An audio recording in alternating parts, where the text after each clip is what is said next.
Well, I think we're going to have to connect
and welcome to Tulsa, Oklahoma. This is the NSCAA College Soccer Special as we bring you the Tulsa Golden Hurricanes and the New Mexico Lobos. I'm Dean Linke along with Keith the Batsnake as both teams are out on the field getting ready to go. A big Conference USA matchup for sure, Keith. And I'll tell you what, both these teams not in the top 25 right now, but as we welcome you to Hurricane Soccer and Track Stadium, both these teams should make the dance. Yeah, well, they should. They actually were ranked preseason #1 and #2 in Conference USA. Tulsa, the #1 team, and then New Mexico, #2. And by the way, not just #1 and 2, but also having the preseason offensive and defensive players of the year going against each other. Kyle Venter for New Mexico in the back, and Christian Mata for Tulsa as the attacking player. Both these teams getting set here, warming up at Hurricane Soccer and Track Stadium. Of course, the New Mexico Lobos, coached by Jeremy Fishbein, who's done a fantastic job. They're the visitors. Yeah, New Mexico has come in off a tie with Charlotte, 0-0 tie. But here's the one thing: they're 3-0-1 on the road for New Mexico, and they've just been very good on the road. I saw them play early in the year when they defeated Georgetown in overtime, one of their marquee wins right now for them, and very tough on the road. Tulsa coming in here, one. Also with Conference USA trying to win it, and the conference has just gotten started. All the teams have only played a couple of games so far, so everyone trying to find themselves. But pretty interesting to have such a big matchup, #1 and #2, in just the third conference game of the season right now. And as we look forward to this, it's a beautiful night here in Tulsa. The field is in fantastic condition. They've just watered it, and both coaches pretty excited about their teams. And you know, both of them have been in the top 20, and Tulsa as high as 13th this year, and I think a couple of other big wins, and they'll be right back in there. And we'll have a look, talk about the top 10 in the country later on. All right, we talked to both coaches before the game, Tom McIntosh and Jeremy Fishbein, and this is what they had to say.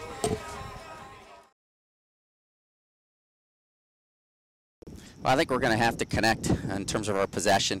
We're going to have to, I think, maintain some longer spells of possession as well as get in behind them. We haven't done a good job, I think, of that lately, and that's something we want to try and improve upon and get, you know, be a little bit better at. So we'll have to do that, and then I think we're going to have to defend, you know, exceptionally well. They got a lot of good attacking guys, and we'll have to be diligent defending and quite organized in the back line. And if we can do that, then we give ourselves a good chance to win.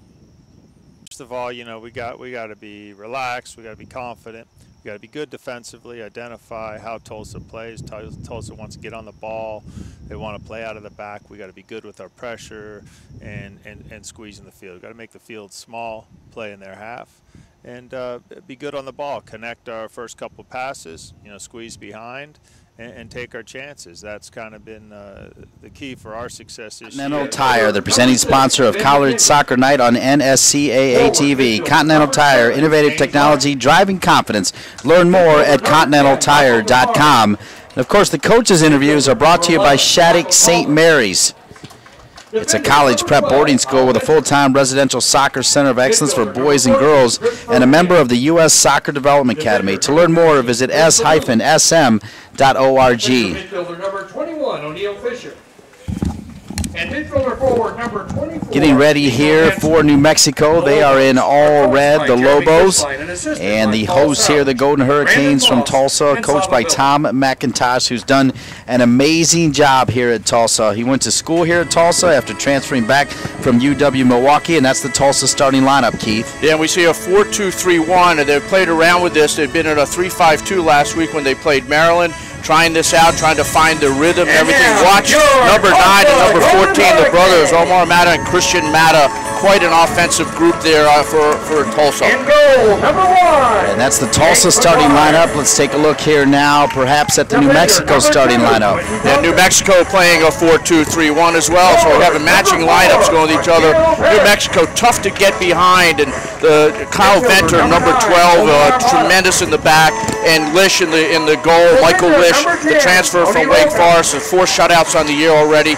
Big time saves he's made in some of their big wins this year, Dean. Gotta love the uniforms of the Tulsa Golden Hurricanes. Got the stripes and the white shorts. Hello, everybody. I'm Dean Linke along with Keith DeBassett. Good to be with you here in Tulsa, Oklahoma, as we get set. Beautiful night here. Maybe some rain later, but right now it looks beautiful. No, it absolutely is beautiful. You couldn't ask for a better night. You don't know what you're going to get in Tulsa, I guess, at this time of year, but it's been in the 70 degrees today, and you couldn't be more perfect for the night. Field is in outstanding condition.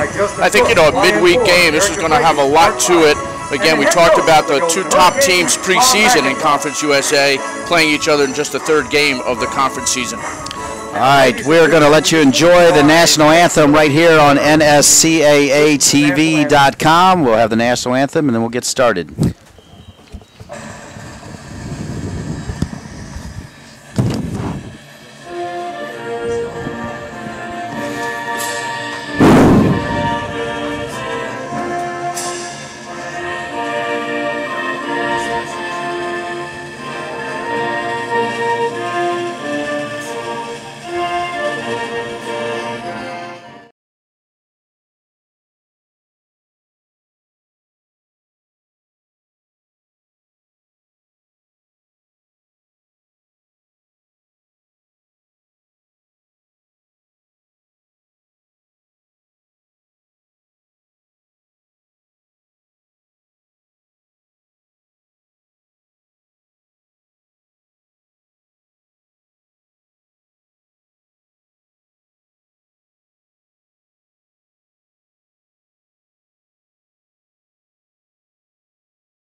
Getting ready for soccer here on NSCAA TV. It's the Golden Hurricanes from Tulsa and the Lobos from New Mexico, as New Mexico comes into this matchup with a 5-3-2 record.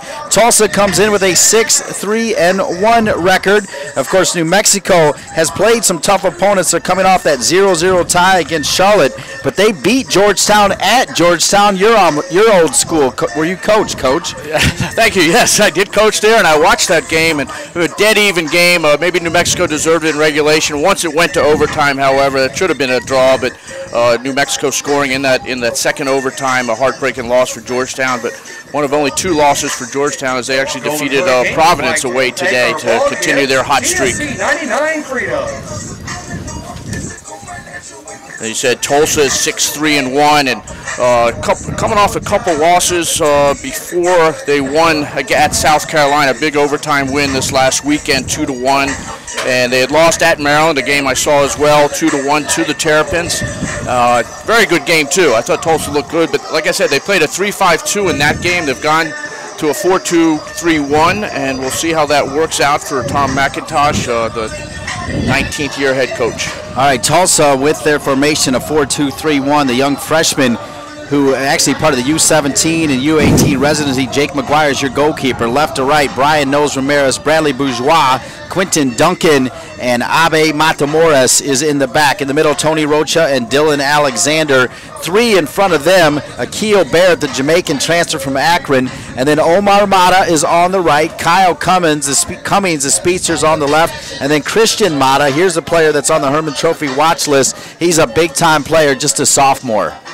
And Christian Mata with 7 goals and 5 assists already on the year, and he was the Conference USA Freshman of the Year last year in 2012. Yeah, he had 14 goals and 6 assists. Meanwhile, for Jeremy Fishbein, your starting goalkeeper is Michael Lish. From left to right, Matthew Gibbons, Kyle Venter, the All-American. Chris Gurule will get the start as Nick Miley is out with a concussion, and O'Neal Fishy is your right back. In the middle, Ben McKentry and Michael Kafari, and then Michael Calderon will run the show with James Rogers on the right, Christopher Weehan on the left, and then Nico Hansen. How about this freshman from Sacramento, California? Nico Hansen with 5 goals and 2 assists. Yeah, exactly. Seems like he's come out of nowhere, and all of a sudden he's filling in a spot for them and a go-to player. All right, New Mexico is in all red. The home team, the Golden Hurricanes from Tulsa, are in white. Delighted to be with you here in Tulsa. Absolutely splendid facility.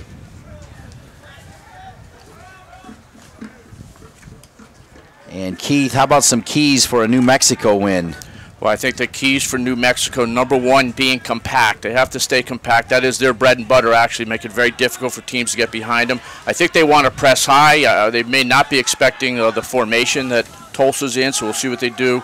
The transition play and, the good movement on the ball speed, because they do like to switch long diagonal balls, which means, moving that ball and getting the movement off the ball fast is important. This will come all the way back to Michael Lish, New Mexico. As we said, a 5-3-1 overall record and 1-0 in Conference USA, their first year in Conference USA. The Lobos are led by Nico Hansen with the 5 goals, while Michael Calderon and James Rogers have each tallied 4 goals. I think for Tulsa, their keys, Dean, they got to handle the physicality that New Mexico usually comes out with. That's number 1. Next, manage New Mexico those diagonal balls I talked about, and trying to make sure they don't get caught ball watching on the weak side, and their own combination plays. I think to beat the type of defense that New Mexico puts out, you have to have some good combinations to try to break down that defense. Kyle Venter trying to spring it up the right side to James Rogers.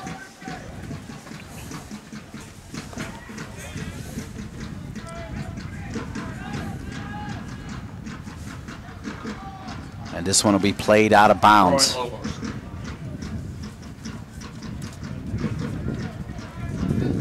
Coming over, he's a redshirt freshman from Laguna Niguel, California. That's not a bad place to grow up. No, not at all. And actually, it was not a bad place to arrive for that shot as well. And he should have put that on target. The ball beautifully played across, and easy one to put on target. A lot of promise for this man right here, Jake McGuire, the freshman. As McGuire, very composed and calm in the goal. Pretty good all-around goalkeeper for a freshman. Those are the words of Tom McIntosh. Of course, Tom McIntosh now in his 19th year. Played here at Tulsa, has been around for so long. Of course, his brother also part of the great Tulsa soccer program, the youth soccer program, which has been a nice little pipeline here to Tulsa as well. A little bit of tussle there is mixing it up as Michael Kafari along with... Stop things from happening is get the ball moving again. All right, and we'll get it moving again here, just 3 minutes in. Played over on the left side, New Mexico, Matthew Gibbons. Gibbons looks up and sees to his left Weehan. Weehan wants the ball. Nice ball over the top to Weehan. Weehan first times it, but it'll go calmly there to Jake McGuire. No problem for Tulsa. Just getting going here on the NSCAA College Soccer Special at the Hurricane Soccer and Track Stadium. Delighted to be with you for the Tulsa Golden Hurricanes and the New Mexico Lobos. Both these teams have been featured quite regularly as part of the NSCAA Game of the Week over the years, Keith. No, they have, and we've had New Mexico at Akron before, and a number of years ago we had a barn burner here with Tulsa. O'Neal Fisher will take that long shot. He's from Jamaica. Go ahead, Keith. Yeah, I'll tell you what, I guess the ball moves in Jamaica a little bit to take a shot from that deep. But we also, against Virginia Tech, an outstanding game here a number of years back at this facility. Again, a beautiful facility here for Tulsa. Good little mini soccer hotbed, I guess, in the Tulsa Soccer Club with Mark McIntosh, the director of coaching for that. A good pipeline for Tom. I also own Max Soccer Shack, as Tom and his wife Denise also have a son Ian and a daughter Avery that love to come out to the games as well as the McIntosh family. I'll tell you what, he's just one of those great guys as well, celebrating 200-plus victories last year and rolling along.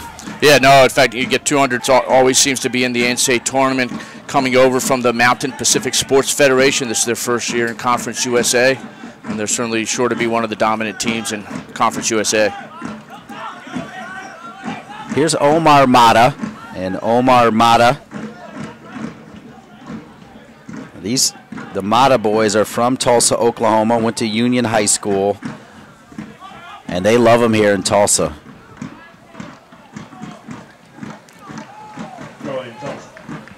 Make no mistake, Christian Mata, the younger of the two Mata brothers, will play at the next level. Omar Mata has a shot as well. Talented players. No, absolutely. Quite sure that someone's going to take them in a draft somewhere, and he'll certainly be able to have a chance at the next level. See how he adjusts.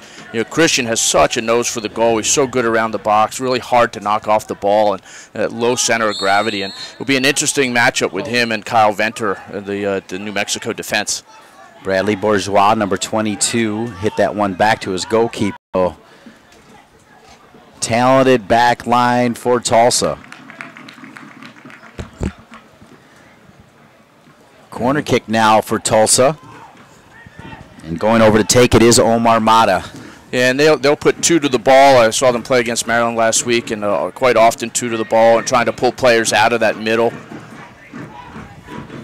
Play it quickly. Rocha will take the shot, and it's dropped, and oh my, how did he miss that as it was dropped right there? Kyle Cummings was sitting there. Lish just mishandled it. He had a great 3 seasons at Wake Forest for Jay Vidovich, but it was just dropped. Yeah, we'll have another look at this. I mean, here the ball played in, and it is just a gift, and I don't know. I tell you what, he has no idea how he missed it. He's applauding for the ball coming in, but he should be applauding Michael Lish there for giving him that chance. But it might be harder to miss that than to make it right there. I'm not sure. I was going to say that, but I'm a little nicer, Dean, but no, you're absolutely right. I apologize to Mr. Cummings, but yeah, his hands were to his head right there. There's no question. He got in there for was maybe a little later than normal, or a little more water than normal, but clearly it is a bit slick right now.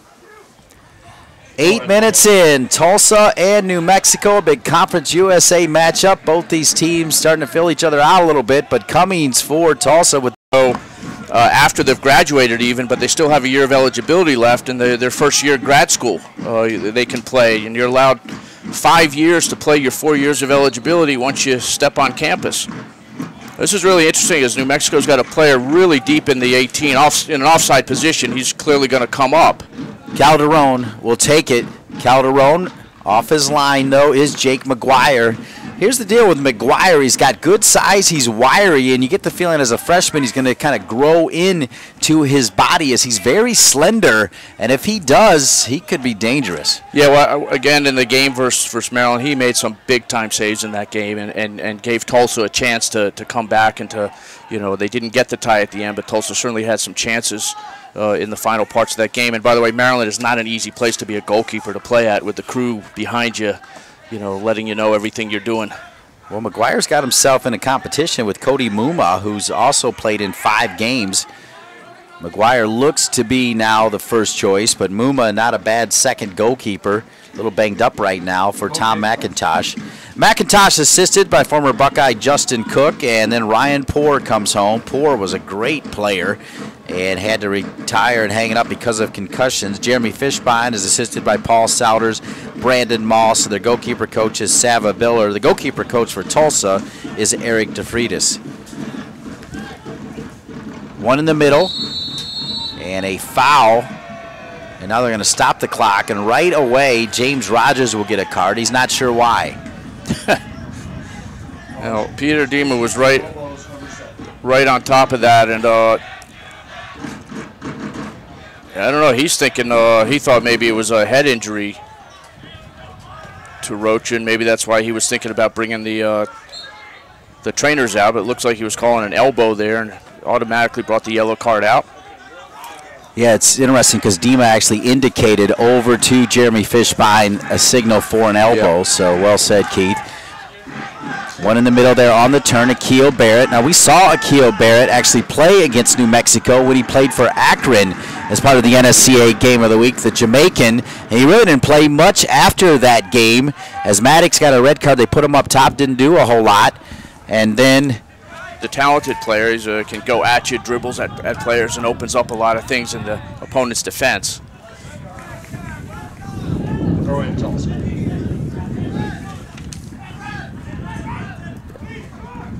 And he does move around quite a bit too. Keel will play in the center, he'll come out wide. He did everything like that against Maryland also. You actually see the Tulsa players, the wide backs, playing in the 4 with 4 in the back instead of 3. These 2 wide backs, as you see on the ball there was Knowles Ramirez, that they will go forward quite a bit. Played up top, nice trap by Christian Mata. He'll drop it back now to Omar Mata. Omar Mata will send it right back into his brother. Christian on the turn. Dangerous opportunity. Slid right across Akil Barrett with his hands to his head as the goal was open again. That was a tougher ball, though, for Barrett. No, we'll have a look at this again, but this ball's coming in, an excellent ball over the top there, and you know, we talk about Mata to Mata, and it wasn't the best touch I think he wanted, but look at that ball in there, a wide open net, and I think another one that's hard to miss. I mean, we've seen a chance for New Mexico early, and now 2 chances for Tulsa. We could have 3 goals in this game already.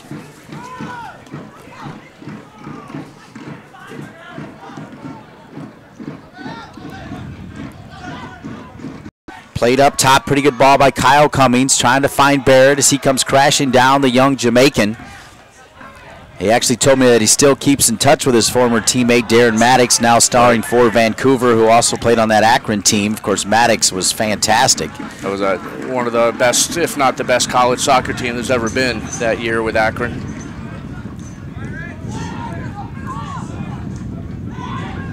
It's the NSCAA College Soccer Special, a little Wednesday night action here as we come into Tulsa, Oklahoma. Beautiful campus here on Tulsa. The hospitality has been just fantastic.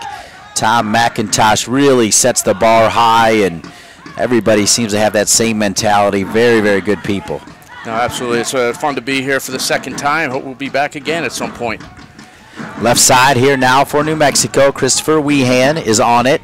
Weehan plays it back up top on the turn. Weehan would like to get it back. Knocked out of bounds, though, in that back line by Tulsa.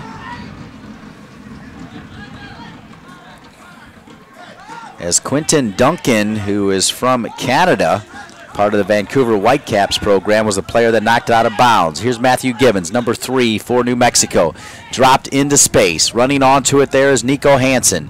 Hansen leads the New Mexico Lobos. He's a freshman with 5 goals and 2 assists. His 12 points, 2 ahead of Michael Calderon and James Rogers. They have 10.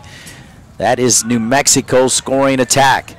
Here's O'Neal Fisher, the right back. He'll play it up top quickly to Rogers. Rogers, number 7, trying to stay with it. Coming back in support is Kyle Cummings.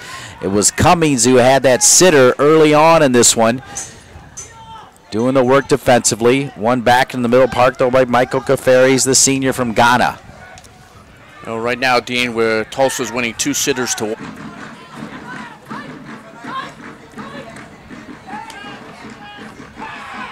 Weehan trying to find Hansen. And my apologies, by the way, for trading Cummings to New Mexico. Got on the wrong side. That was Weehan who missed that early chance for New Mexico.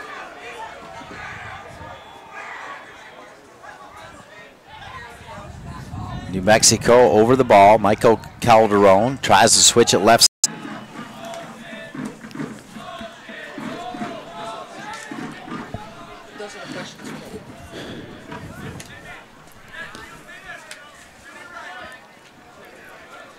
New Mexico over the ball. Kyle Venter, All-American candidate. Played up top to Henson. Handled here out and by Abe Matamoros. One back by Omar Mata. Mata looks up. It's almost like he knows where his brother is and went by his brother trying to find Cummings. Now right side, O'Neal Fisher feeling the pressure. Played the road as they tied at VCU, a good team. 1 at Georgetown, 1 at Santa Barbara, and 1 at Marshall. So they're dangerous on the road. You don't see that every day. No, it's usually the opposite where you're dominant at home, and they have been great on the road. Big for NCAA selection stuff to have huge wins on the road. Left side, Weehan. Trying to cross it in, cleared out of there by Dylan Alexander, and now played back up top here to Akil Barrett. Barrett, he'll look up. In front of him is Christian Mata. Mata wanted it a long time ago. Now they'll give it back to him. Great switch by Matas. He'll get it to the other side to Kyle Cummings, but too strong for Cummings. The senior from Des Moines, Iowa, cannot run it down. I'll tell you what, Dean, what we've been seeing in the last few minutes is teams just going back and forth, just trying to get in fairly direct with from Matthew Gibbons, but now they'll settle to Kyle Venter. And Venter, who's, as we said, is on a lot of All-American lists. He's a redshirt senior from Aurora, Colorado. They'll play through him in the back. They don't just boom it long necessarily. You know, Venter good on the ball, and he was a third-team All-American last year and came up to the Real Colorado youth system and is considered one of the top central defenders in the country. Here comes New Mexico down the right side. Bourgeois tries to close. They'll come all the way across. It'll drop now to the feet of Weehan, and Weehan can't get to it as it's knocked away there by Matamoros. Good defending by Matamoros.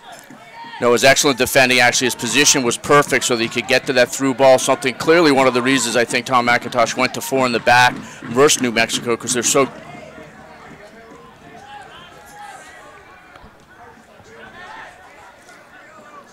And you can see as New Mexico bringing every player behind the ball there in their own half of the field and trying to make it very difficult for any space to be played through. So Tulsa going to go around them if they can.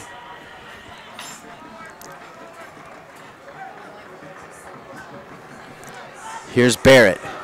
Barrett, very slight, but he can dance around it. Sometimes he'll dance a little bit too much when you talk to Tom McIntosh and the assistant coach Justin Cook. But there, his dancing paid off. One back in the middle by Rocha. Rocha with a shot and a pretty good save there by Michael Lish. Yeah, good save because he held on to the ball, and the field now has dried out. I think early in that might have been one of why he dropped that one ball that came in, because of just how wet the field still was. But that ball struck really well. Tony Rocha with an excellent left foot. We have a look at this shot coming back in by Rocha, who's got 3 goals on the year. He struck that extremely well, and there were a couple Golden Hurricane coming in for that rebound.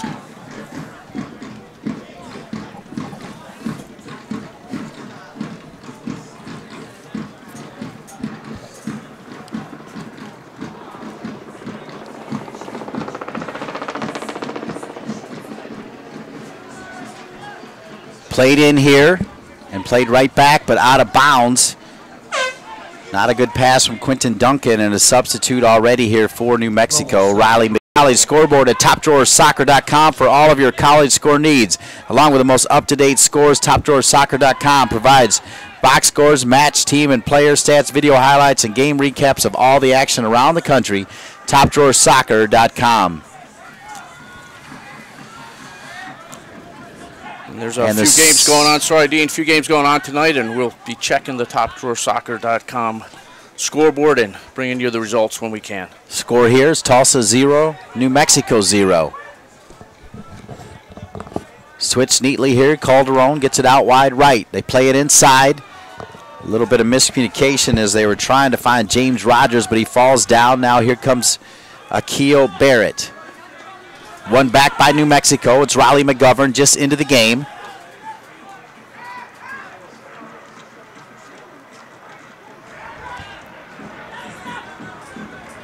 And now Tulsa.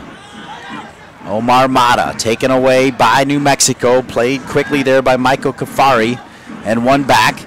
Omar Mata trying to do a little give and go there with number 13, Mata Morris.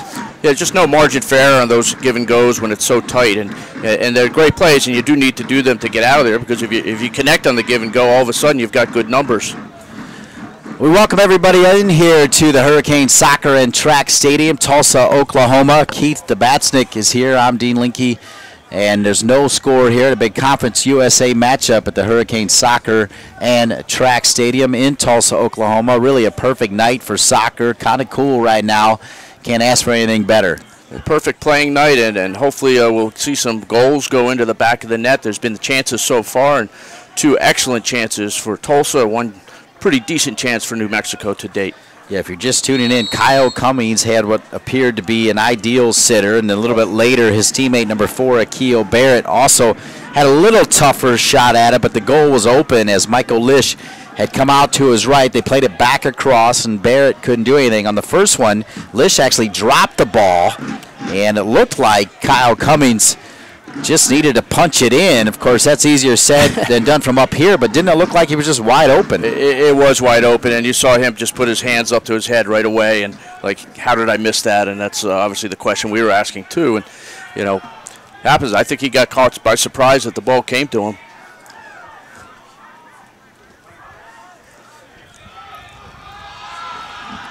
New Mexico will play it out of bounds. The Tulsa fans here. Decent crowd on a Wednesday night.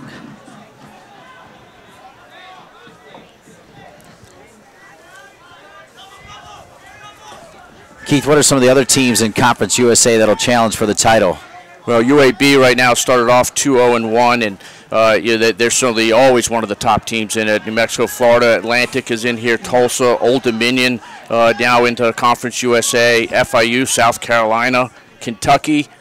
You know, you have Charlotte, obviously, in the college finals not that long ago, and Marshall rounds out the 10 teams. But strong conference. There's only 3 teams right now in the conference with losing records. 7 out of the 10 teams with winning records in Conference USA. And a number of those teams that we have said all the time towards the end of the year with chances to be in the NCAA tournament. And certainly we're going to see their fair share from Conference USA. Well, Mike Getman has the UAB at number 10 right now in the country. Exactly. And, you know, we go all around the country and so many of the changes in the conferences and just trying to get used to some of the teams. And New Mexico having been in the Mountain Pacific Sports Federation for many years and being one of the dominant teams there, and now in Conference USA. And who knows, there'll probably be some more switches as it comes around. It got kind of weird when Maryland played conference game against Notre Dame last night. You know, it's just doesn't sound right, but a draw out there. I think it was a 2-2 draw at South Bend for Maryland. Well, next year, though, we'll be playing Indiana in a conference game, exactly. So that'll really be weird for you. Freedom and liberty to go all over the field, Calderon.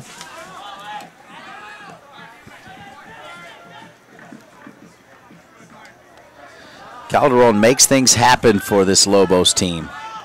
No, he does, and they need him to have the ball quite a bit. Couple step overs. McGovern will go ahead and give it a shot. Not even close, and it'll be a goal kick for Tulsa. So it's still worth the try. He did a good little move to open up enough space to take the shot, and worth having a go at it. Replacing Bubba Cunningham. This one played up top. The offside flag is up. And Nico Hansen was just a little bit too fast.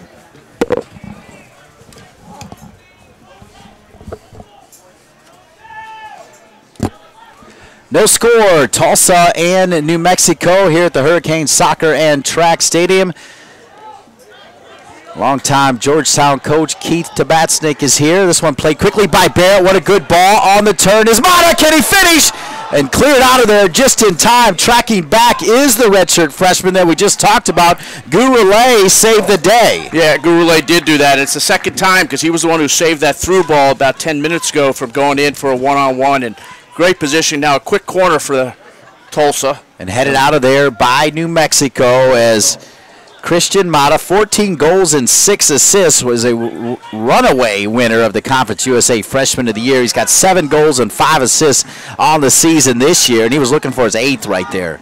Yeah, he had a good chance there. He actually put that in a good placement, beating the keeper with the ball just over the keeper's shoulder. Again, just good heads-up play, getting in behind. I mean, just perfect, the way you're supposed to do it. Your keeper goes out, you cover for him. Tracking all the way back to try to get the offense going one more time. Here's Tony Rocha, the junior from Spring, Texas. He wears number 10. And Rocha connects that back line. Sitting a little bit more is Dylan Alexander. He wears number 18. Alexander tracks back to try to get it. Instead, Duncan plays it up top, trying to find Matamoros down the right wing. Duncan comes back to win it. Now he finds Alexander, but Alexander finds nobody. It's out of bounds back to New Mexico. And Jeremy Fishbein not done making first half substitutions as he's trying to check in Nicholas Rakowski.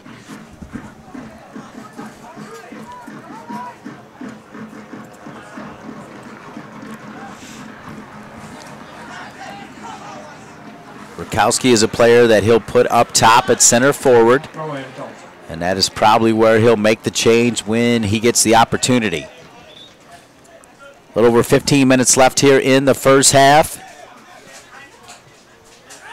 Yeah, the truth is that the freshman for New Mexico, Nico Hansen, we really haven't seen much. We haven't really said his name, have we? So that would be the likely sub.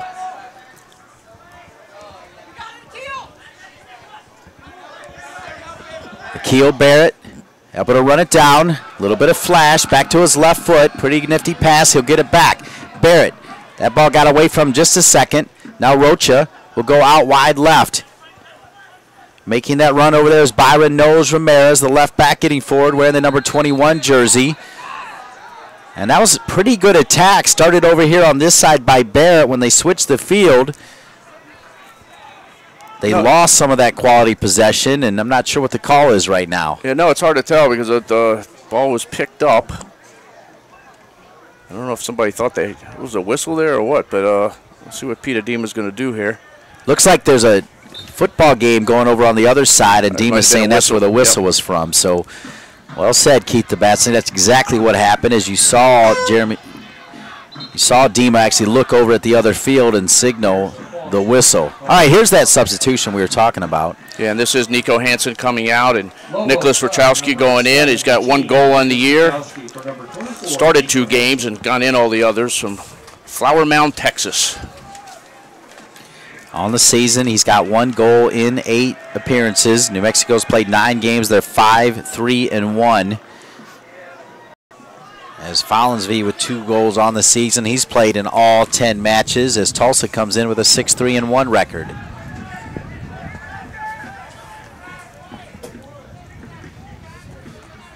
Tom McIntosh talked about handling the New Mexico physicality, and I think they've done that. Yeah, they've done a good job with that, and they certainly created more chances themselves so far in this game. A little bit of the edge in the game going to Tulsa for sure.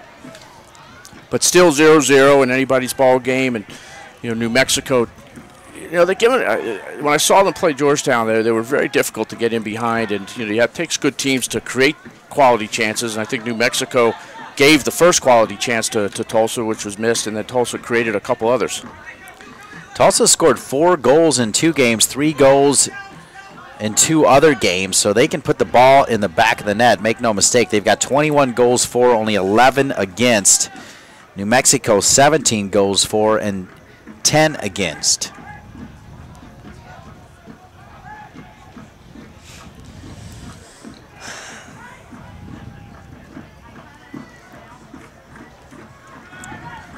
One in the middle here now by New Mexico. Played back to the senior. He's a redshirt senior, Kyle Venter. Now right side, Rogers played it back. McGovern, a little bit of disconnection there as Rakowski rather. could not reconnect there. As making that run from the back was O'Neal Fisher.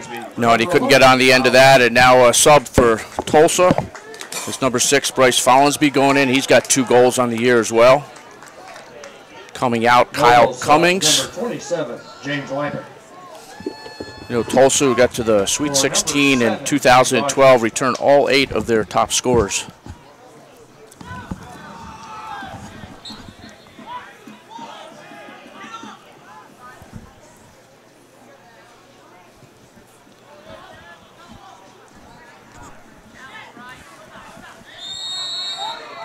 Whistle. Tulsa kick. Foul. Throw in Tulsa.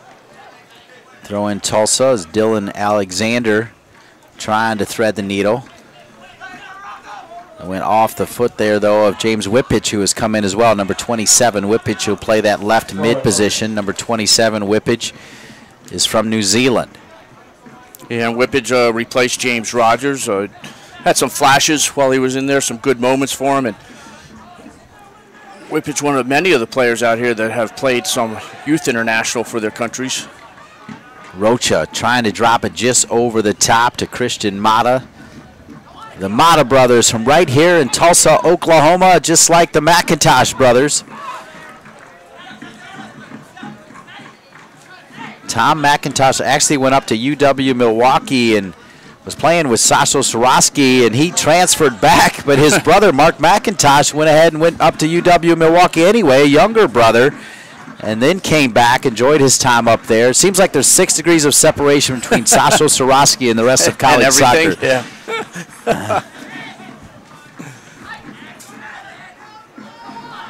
Rocha. Nice move by Rocha. Dropped here to Barrett. Left side, looking for Christian Mata. Dropped back to Rocha, but New Mexico closes back down to win it. Played here now by Matamoros. He's looked good. The right back. Good ball up top. Nice diagonal ball. This is dangerous. Coming out off his line is Michael Lish, who's been very busy. Now Lish way outside of his 18. And this one will go out of bounds. Yeah, no, he did the right thing, too, coming out, got his hand to the ball and had to keep going at it. He was the first one there and actually won. We see it again. Look at the save that he has. It was a good through ball. Unfortunately, didn't get to have a look at that, but the perfect through ball and the save there exactly the way you're supposed to do it, and Lish staying on top of that and winning the corner kick, the throw-in, excuse me.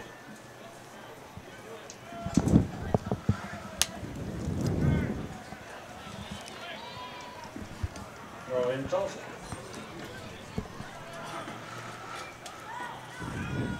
Tulsa just moving up the field with a couple throw-ins. Now they play. New Mexico, rather. Left side, New Mexico.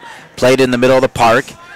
And too strong. The Lobos, can they run it down? They can. Good effort there by Whippich, who's come off the bench here for Jeremy Fishbein. Whippich down near the end line. And Whippich trying to whip one in, but can't get it across the frame of the goal to go out of bounds. It'll be a goal kick back to the home team, Tulsa. Well, both teams have slowed down a little bit in their attack in the first 20 to 25 minutes. This was very fast-paced, getting forward and trying to find the seams in between the defenses fairly quickly, and they seem to have lost some of that juice and energy. And of course, the field was so slick at the beginning as well. The ball was moving fast. Snapped out of there. A great header by Kyle Venter. Sent it about 25 yards. Tulsa trying to connect from the back as Quentin Duncan, the freshman out of Canada, was trying to find Christian Mata. So Quentin Duncan a little bit too strong there, though, the freshman. Yeah, the idea was right. First time ball forward off the interception, and trying to get some of those young fans interested in the game with a goal. A fan may be looking for a hot dog or something there, but Bradley Bourgeois, the sophomore from Cypress, Texas, part of that Houston Dynamo program. He was a Conference USA all-freshman player. There the fans trying to get into it. Sent back across. And cleared out of there by O'Neal Fisher. Push and a shove.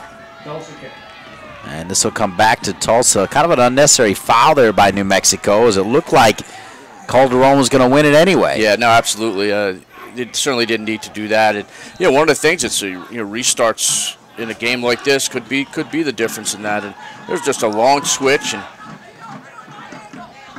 I don't mind doing a long switch. It didn't seem to get them anywhere more than where they were before, though.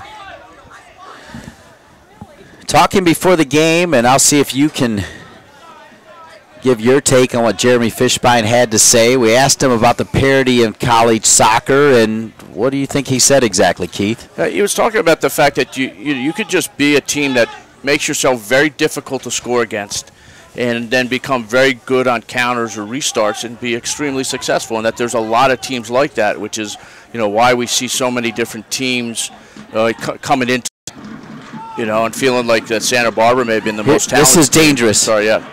Santa Barbara may have been the more dangerous team that they've played skill-wise, but Santa Barbara not having the start to the season or the first half of the season that they expected.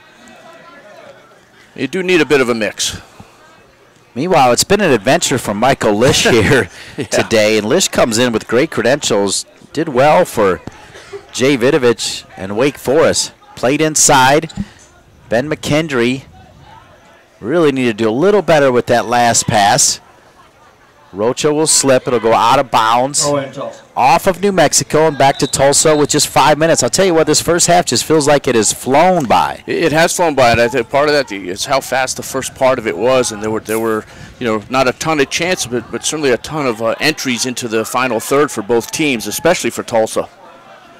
And you see that Tulsa, their forwards kind of play right on that, push the envelope for that offside position.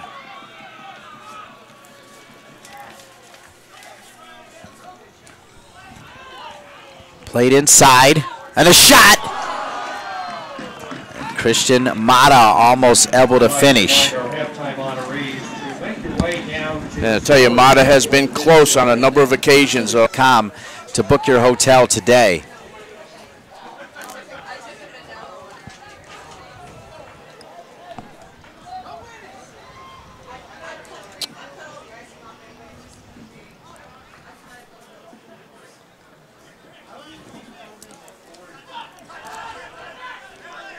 We got just under 4 minutes left, and both teams are going to need a little bit more quality in the final half of the field, final third, to create enough chances. And they're both kind of knocking and getting close, but the quality's leaving them once they get into that final third.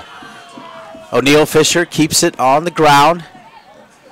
Tracking all the way back for New Mexico was Calderon. Now left side to Gibbons. Gibbons looking for options. Over on the left side, he finds the feet of Rakowski.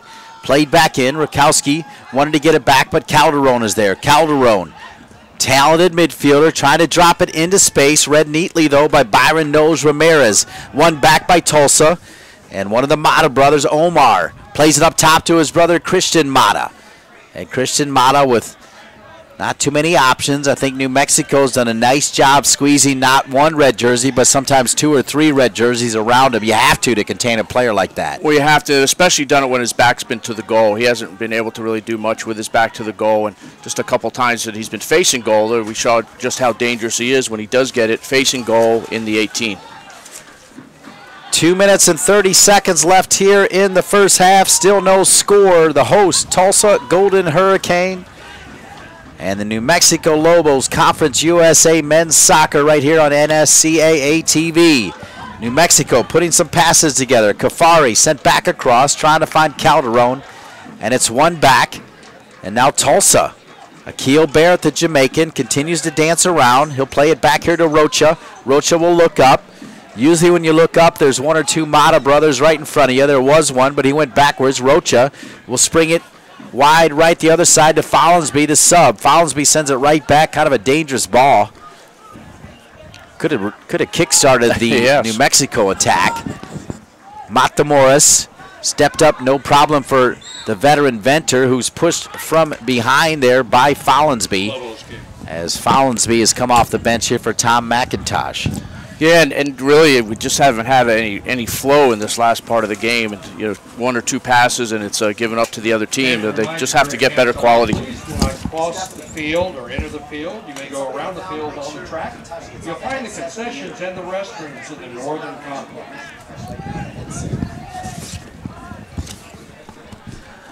Goal kick here now for Lish.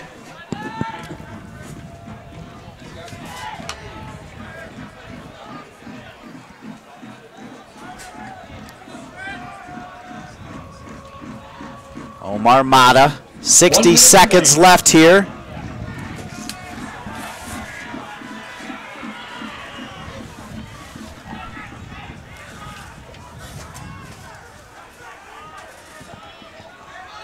Barrett.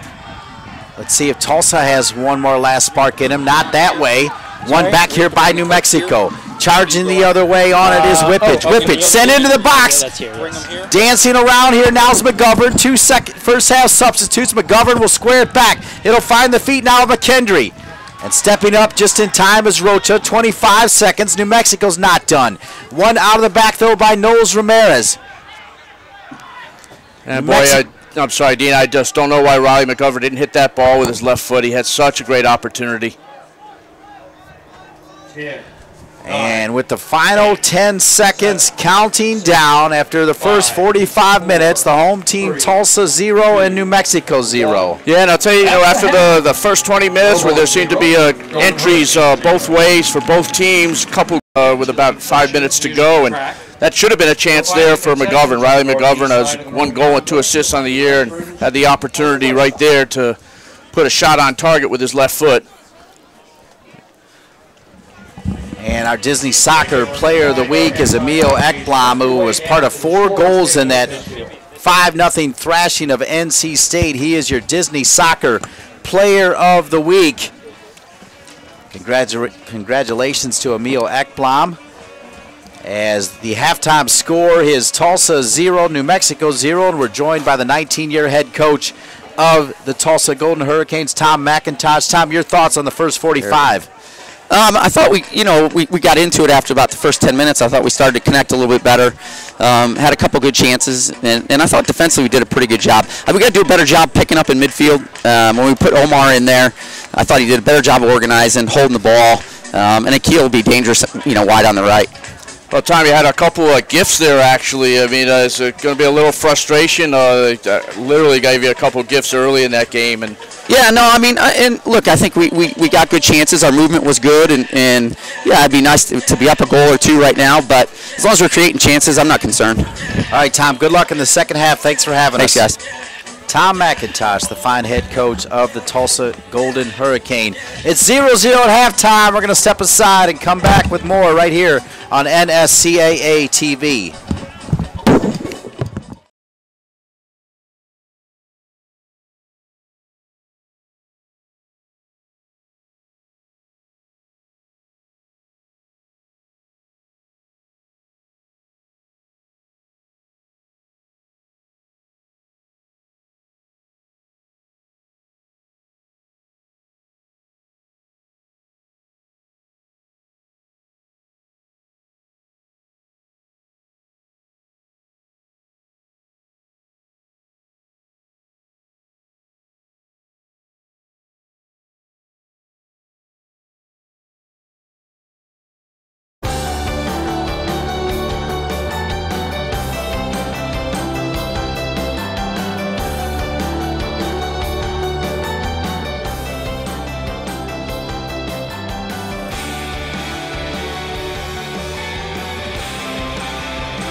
University of Tulsa, a top 50 private university.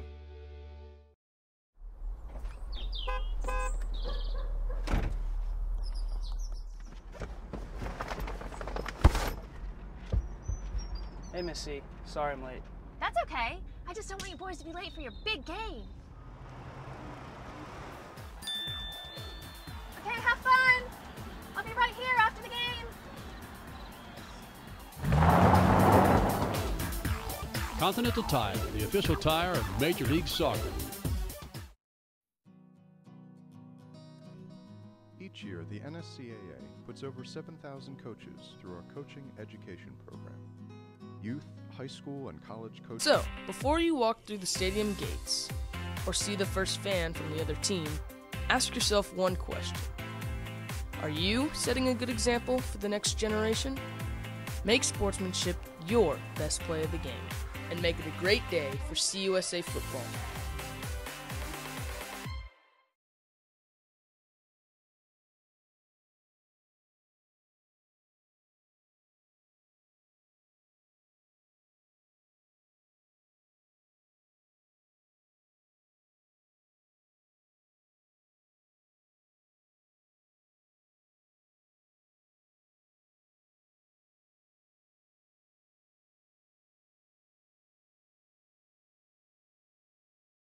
is Also we also feature NAIA in different levels as well. As you see there, SCAD Savannah at St. Thomas, and then another college highlights and ranking show next Tuesday at 1 o'clock, and then we'll be in Louisville for Ken Lola's Louisville Cardinals taking on the Huskies from UConn on Saturday, October 19th. There's your top 10, as we mentioned. Conference USA featured there, number 10 UAB. Break it down, Keith. Yeah, well, this is the interesting thing. Cal has still just been on a tear. Still has time here in Tulsa, and no score between the home team Tulsa and New Mexico, and a big Conference USA matchup. Also, another one of our sponsors are the good folks at Disney Soccer. We thank them for everything they're doing, and we invite you to their proving ground, as Disney Soccer provides elite athletes and their families a once-in-a-lifetime tournament travel experience during our Disney Soccer Showcase. Athletes have the opportunity to showcase their talents in front of the top college soccer coaches. It's always something I know Keith Tabatsik looks forward to as well. Teams who compete at the ESPN Wide World of Sports Complex will receive the first-class service that only Disney can offer. To apply for their showcase series, visit DisneySoccer.com. Learn how you can play at the next level at DisneySoccer.com, Keith. No, absolutely. Been down at many of those showcases down there, both coaching with the Olympic Development Program and of course, recruiting thing. And it's put across, and here's Akil Barrett going in, and again, an open net that's missed by Tulsa. Two outstanding chances that they had early in the game, and really, they obviously felt they should have been up by then. And and now here's Rocha again with a tremendous shot, and Michael Lish holds on to that one. Nice clean hands and a good save. And we've seen Tulsa with 3 good chances, another ball put in, and you watch Akil Barrett doing his thing here, a little wheeling and dealing and getting the ball. This is in the final third, and again, this was a tremendous through ball by Tulsa, and then Michael Lish comes out, perfect timing on his save, pushing the ball out of bounds, and not only did he make the save, he ended up playing the ball off at Tulsa, and it ended up being a throw-in for New Mexico. And last chance was again for Christian Mata late in the game, and he puts that ball just wide. And then we see the ball coming into New Mexico to Riley McGovern. I thought he should have taken the shot there, but he doesn't, and he ends up bringing the ball back out front to Ben McKendry, and McKendry tries to get a shot through, but the Tulsa defense right on top of him. So we're at halftime here in Tulsa, Oklahoma, with Tulsa 0 and New Mexico 0. We'll step aside and come back with the start of the second half in just a little while.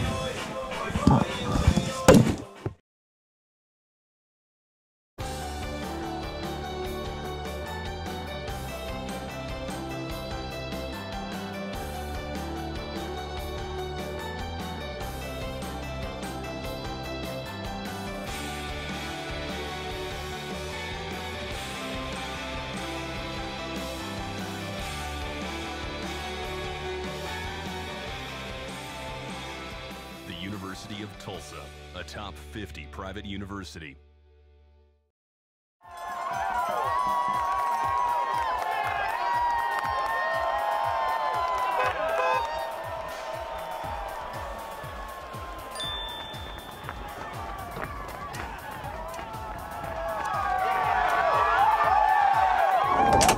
So, did we win?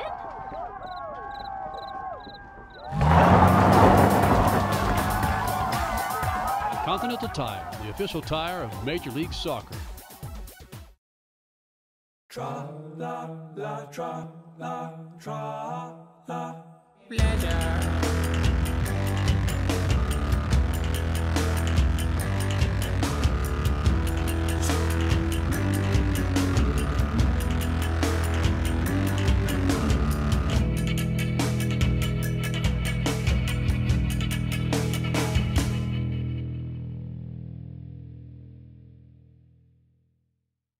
The new fall flooring styles are here, and we've got them on sale now at Lumber Liquidators. Save on new hand-scraped and exotic hardwood, bamboo, laminate, and more. Choose from 53 floors under $2 a square foot.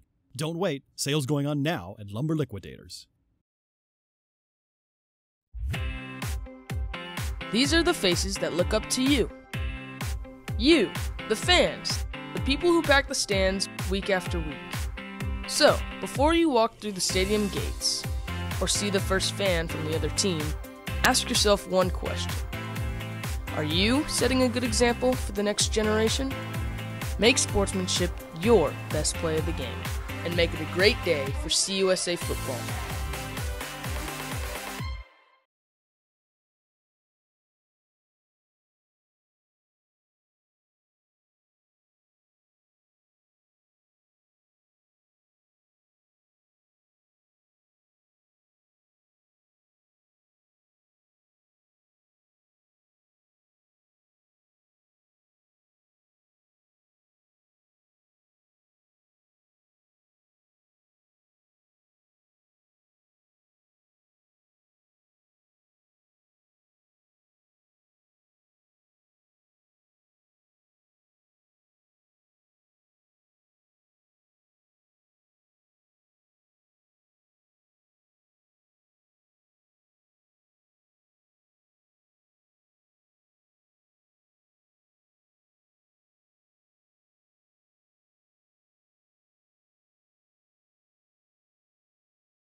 Just about ready to start the second half. No score after 45 minutes of action. The home team Tulsa and New Mexico knotted at 0. And as you break down the stats, Tulsa had 5 shots to New Mexico's 4. Corner kicks Tulsa 2, New Mexico 0. And then how about the saves and fouls, Keith? Yeah, 3 saves for New Mexico and 1 for Tulsa. Fouls 7-6 New Mexico, but the saves was that key save with Michael Lish coming out and that one-on-one.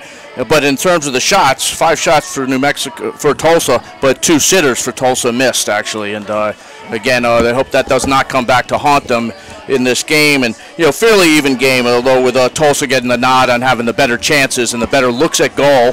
And we'll see what types of adjustments Coach Fishbein and Coach McIntosh, if any, made at halftime. Both teams out here ready to go. Tulsa in all white, New Mexico in all red.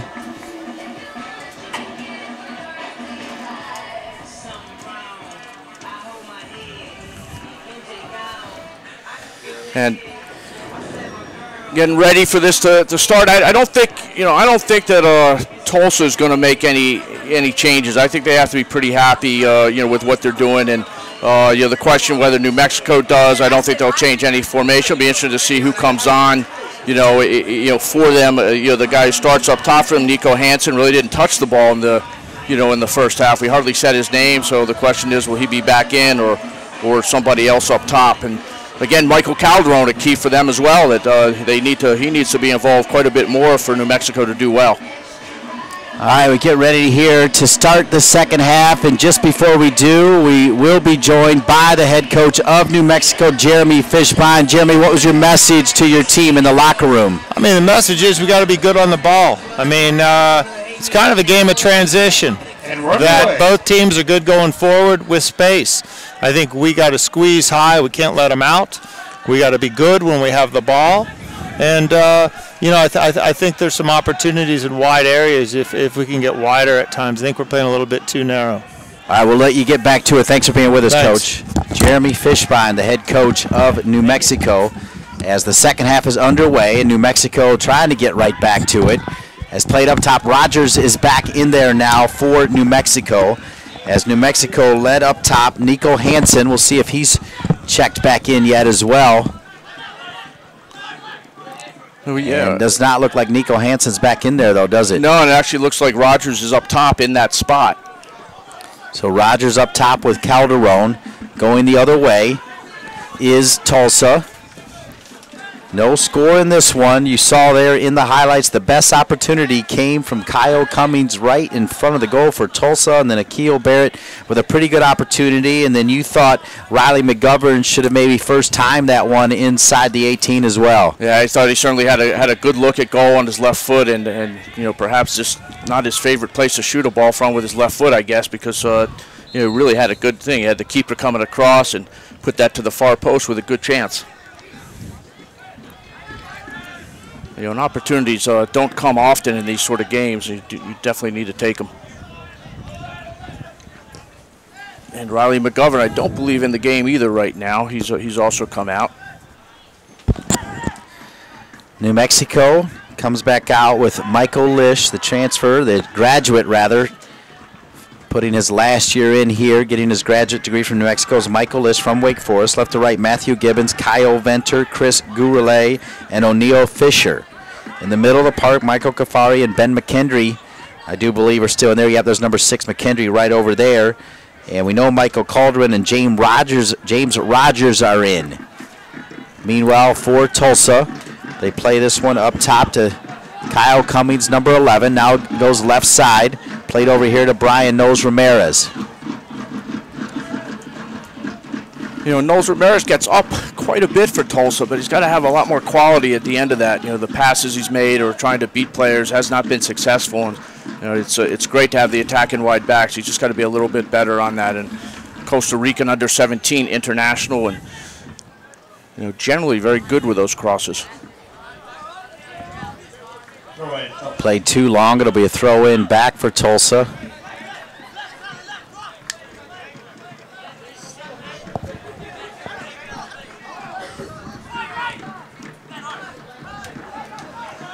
And again, they watered the field during the halftime as well, so it'll be a little slick to start off the half, as we saw at the beginning of the first half also. And at Christian Mata just slipping there, going for the ball.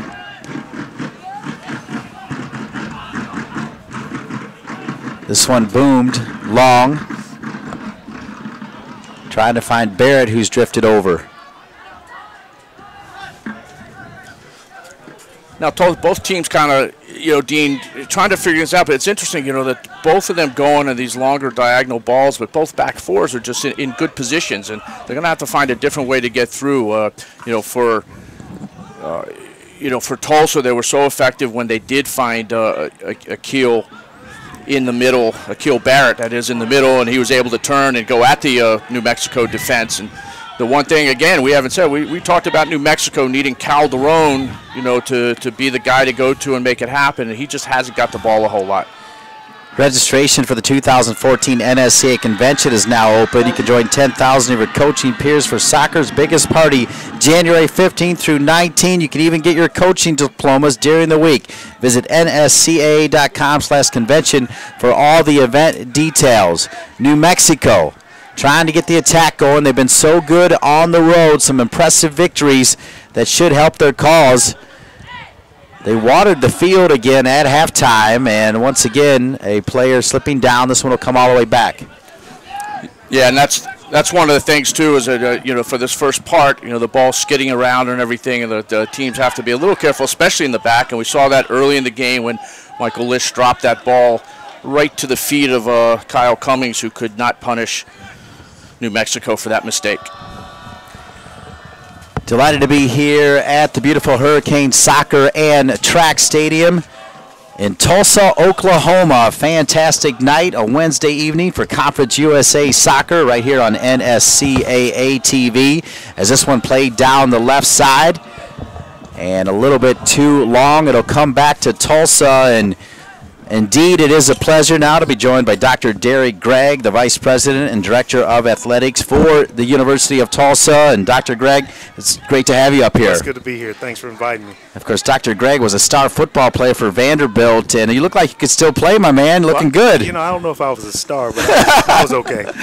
Well, you weren't bad. I mean, you made it in the Hall of Fame as well back in Huntsville, Madison County, Alabama. So decent players. We're joined here by Dr. Derek Gregg, coming over from Eastern Michigan. You've been on the job about 6 months, coming from Eastern Michigan. How has the transition been for you coming from a public institution, Eastern Michigan in the MAC, to a private university? Well, it's been a good transition. It's been very smooth, and I have to thank President Upham for that, the Board of Trustees. We actually had a trustee meeting today. And, you know, the private institution feel, having gone to Vanderbilt, and it's been some years ago, of course, but they're very similar institutions in high academic expectations. And then obviously with the great success that we've had here on the fields and courts of play, it's been great. So the transition's been good, and I'm looking forward to the future.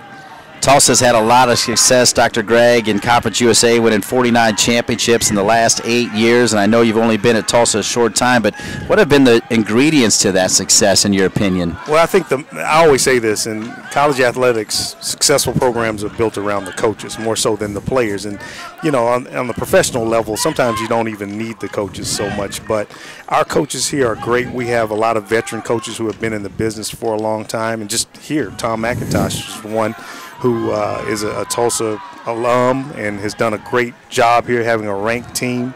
And so it starts with him, and then after that being able to go out and recruit the type of student athletes who can come here and succeed academically, as I mentioned, and then athletically as well is really key. And then the facilities. And I think our facilities, I think they surprise a lot of people. I've had some visitors here on campus who'd never been here in the past couple of weeks from the NCAA office and looking at different things. And they were just kind of surprised at how great things are as far as our facilities are concerned. So I think those ingredients feed into it, and everybody's doing a great job. The Hurricane Soccer and Track Stadium included. This facility is fantastic. It's nice and cozy, and everybody has a good time. That's right. And a lot of times at a lot of schools, you may have to use the practice field as the playing field. And as you can see, there's another field adjacent to this one where they can practice. So this field is always in great game condition because we don't have to beat it up so much with practice. So it's a luxury, and it's something that's good for our institution and our kids. New on the job, Dr. Gregg, what do you hope to accomplish in the next year? Well, what we're doing is, you know, we're going to transition into the American Athletic Conference. And so for us, a lot of strategic planning, and I talked to the trustees about this today along with the president. And so over the next few months, we're going to do a strategic plan that's head up by one of the professors here on campus, Dr. Jim Sinisi, who has an expertise in that area and has done a lot of work with corporations. And so bringing that corporate experience into the higher ed field is great. So we'll sit down over the next few weeks and map out where we're going, and we'll see what type of additional resources that the coaches need to keep things on the level where they are. You mentioned the 49 championships, and we want to win 49 or 50 more down the road in the American Athletic Conference. Now, you spent some time at Michigan as well in the Big Ten, and then a great time at Eastern Michigan in the MAC. I'm a MAC alumni as well from Ohio U. Talk about your experiences in the Big Ten and the MAC, how that also prepared you for this job. Well, and also the job that really prepared me for it more than anything, I think, going into becoming my first athletic director job at Eastern Michigan was the job at Arkansas.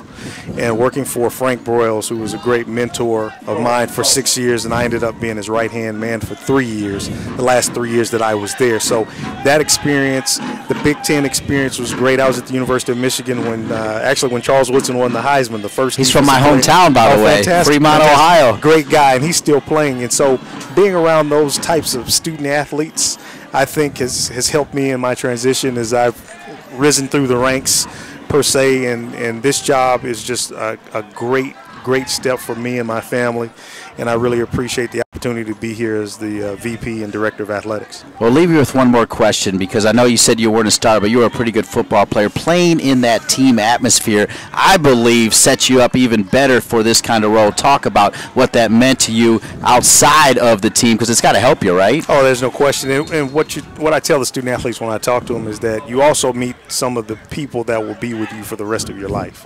And that's very important. As a matter of fact, I'm going to Memphis, Tennessee right after our homecoming football game. a couple of weeks to be with 10 or 11 of the people that I played ball with, and you know, just some of the best friends. All these people are doing extraordinary things in life, and so that's a big part of it, getting to know people outside of the fields and the courts of play, outside of what they do every day in the athletic arena, and becoming integrated into mainstream campus society, and graduating and going on and doing big things in life. So that's what we're about. Great stuff here. Really enjoyed our time. By the way, the entire staff, everybody, Stephanie on down, have been wonderful. You should know that. Dr. Derek Gregg, the athletic director here at the University of Tulsa. Pleasure getting to know you. A little Charles Woodson love, too. I like that, by the way. You. All right. Thanks for having us, and best of luck to you. All right. Good stuff from Dr. Derek Gregg. A foul right here. No goals in that fine time with the fine athletic director of the University of Tulsa. And here's a guy who actually spent time in Michigan and Eastern Michigan, Arkansas as well. And I'll tell you, he's loving it now at Tulsa, Keith. Yeah, well, what's not to love here right now other than them wanting to have a goal, something in the back of the net, and got some players down here, and we'll have another look and see what happened. And we see a three-way collision right at the top of the box. Goalkeeper Bourgeois, the defender, and there's that Rogers as well. So we have three people down. Jack McGuire. We had Bourgeois, Bradley Bourgeois, and we had James Rogers all down in the one play.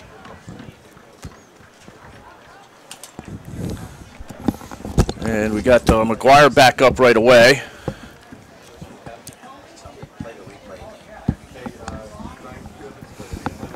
Well, as soon as they came out, it was just a collision, you know, Dean, right at the top of the box, and it was, I mean, all three hit each other at the same time. And we'll hope that they can all continue. Rogers, the only one who continues to be down right now, and trainer still attending to him. You see Rogers, and he's getting up, fortunately, on his own. And it's hard to tell where he got hit, though. We see it right here, just at the end of it, though, and it looks like he got hit in the legs, but very hard to tell. And I know what Bourgeois is getting upset. But they went down like dominoes, didn't they? Yeah, they did. Trainer saying to bring him out. Trainer saying to bring him out. Rogers saying I'm fine. And it looks like it will start with a free kick for Tulsa. Number 24, and the freshman Jack McGuire, freshman from California, has got one shutout on the year and has had some big-time saves a week ago against Maryland in College Park when Maryland defeated Tulsa 2-1. We'll get the ball back into play as we go with 34 minutes, 26 seconds left. It's 0-0. No clear chances so far in the second half, but Tulsa with a couple of fantastic opportunities in the first half and a couple sitters, you'd have to say, and then two more shots from a little deeper range, that couple saves and one that just went wide. And New Mexico with one excellent chance early, and then probably the chance they didn't take. Riley McGovern late in the game with a good look on goal, but decided not to shoot. So now we get another ball in, and Akil Barrett trying to fight the ball from Venter. Throw in now for Tulsa.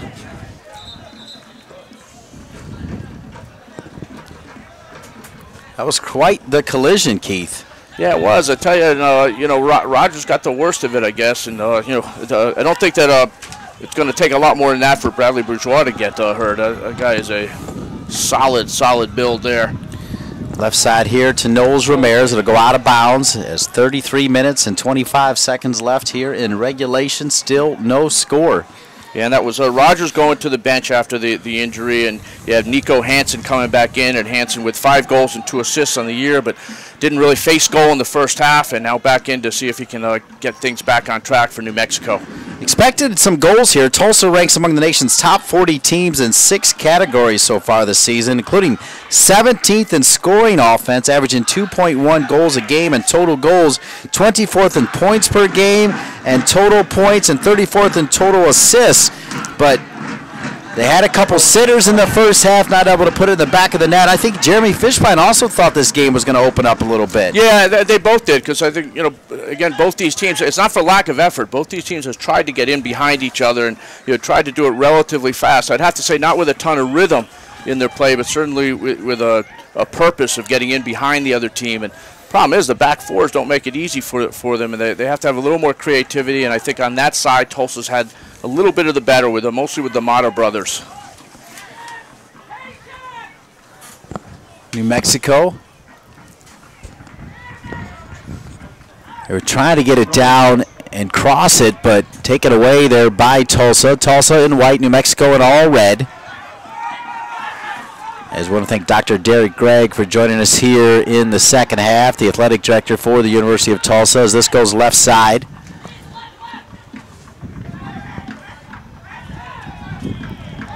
One back by New Mexico. New Mexico on the attack, making a long run, and back in there is the talented freshman Nico Hansen. I like seeing him back in there. They play it over the top. This is dangerous. It could be a goal. Trying to chip it there was number 11, Michael Calderon, and all he needed to do was put that on frame. I'll tell you, it's not like it's the easiest thing to do, but have a look at that. It's an open net, and you're just hitting a ball over top of somebody, and it was one of... That will be again one of the easier chances that you're going to get, and New Mexico hasn't had a lot of chances. Maybe it's something with that goal, down there. There's something in front of it, because Tulsa had 2 open nets that they couldn't get it on target, and now one for Michael Calderon, the senior from Costa Rica. Played in the middle.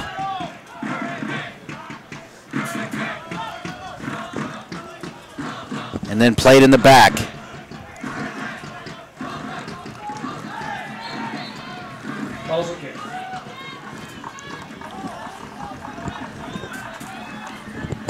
Dangerous opportunity now for Tulsa.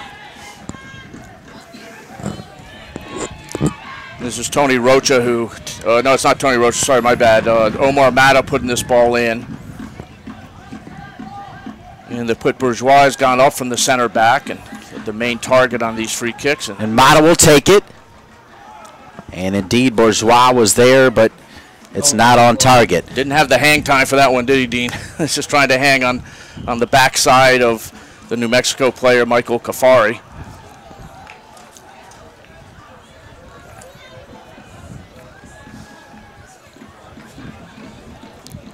And now we'll have Michael Lish bringing the ball out. Youth clubs and players want to be noticed by the top college programs, and the NSCAA can help through its partnership with elite tournaments. The NSCAA College Showcase connects you with college coaches so you can show off your talents. Clubs, players, and college coaches can find more information at nscaa.com/events. Checking out the Top Drawer Soccer.com scoreboard, Dean, and just a few results tonight so far in. Xavier defeats DePaul 3-0. Georgetown, a big road win in the Big East against Providence, 1-0. And Navy defeating American in the Patriot League 1-0.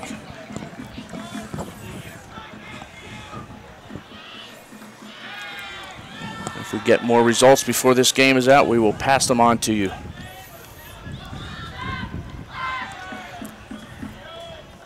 That one's squared in the middle of the field. New Mexico back on it. Again, they're trying to find Nico Hansen in through, and it just hasn't happened yet for Hansen. I'm sure the amount of touches he's had on the ball tonight has probably been amongst the fewest this year for him.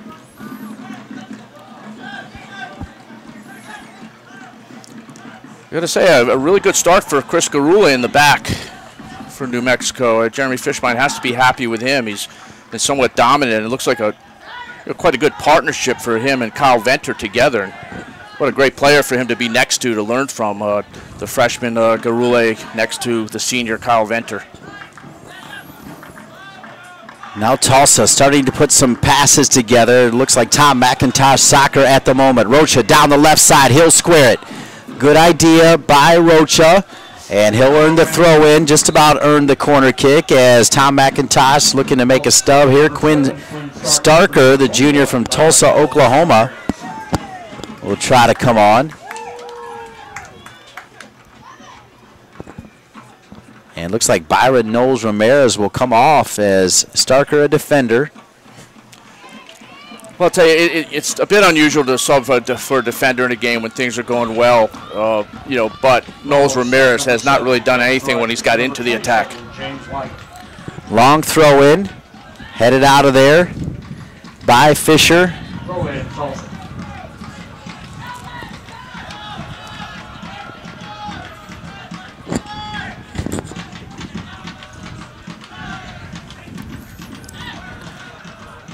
Mata.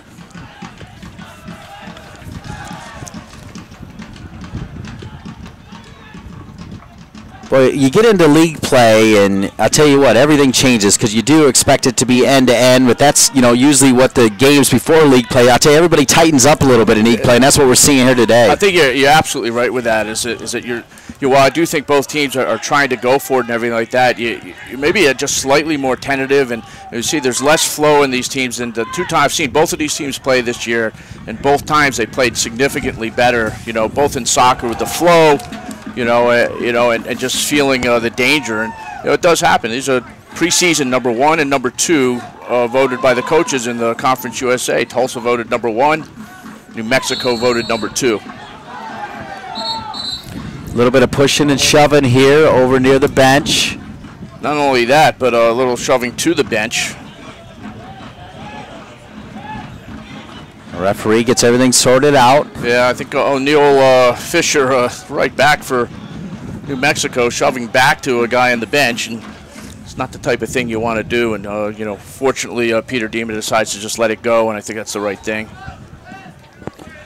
They're very interesting with the sub coming in at left back. Quinn Starker is will New Mexico go right at him? I think it's something that they should do, and you know, players on the field need to sense that. You know, it's not something. Rogers is in at the right side for New Mexico, and I think that's perfect for them. He's the guy that can go at him, and there's a player cold off the bench coming in at left back, and there's probably no position other than goalkeeper that's harder to go into than the wide back once the game's already gone.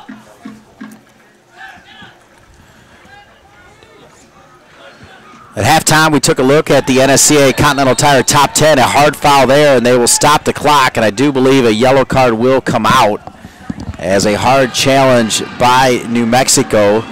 Crashing in there was Christopher Weehan, and he'll get the card. Yeah, no question about that one, and Peter Dima right on it, and trying to argue a little bit. Ben McKendry trying to argue for his partner, but Peter Dima, you find in the middle of a lot of big games in the country. He's from the Washington, D.C. area. I see him quite a bit. On top of this game, and so far so good. Great shot, deflected out, as making the long run out of the back. Kyle. Quentin Duncan coming Number 2, up for Quentin Duncan. Yeah, he hammered that. Yep.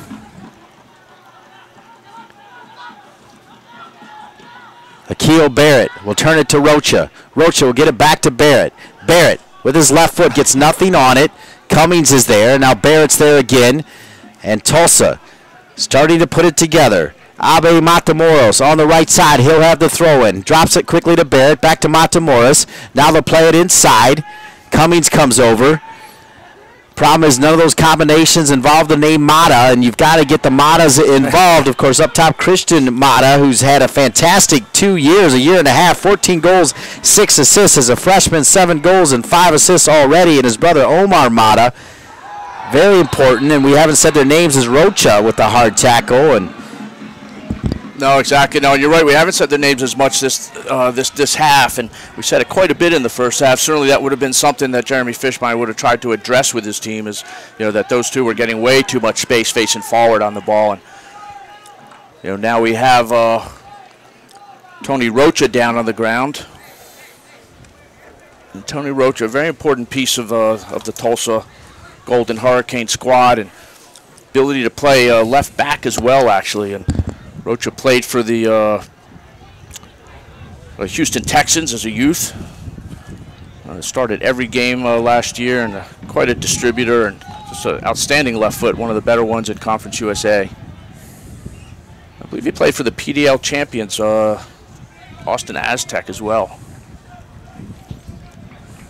And they have Cameron Drackett getting ready to come in for Rocha should he need to come out.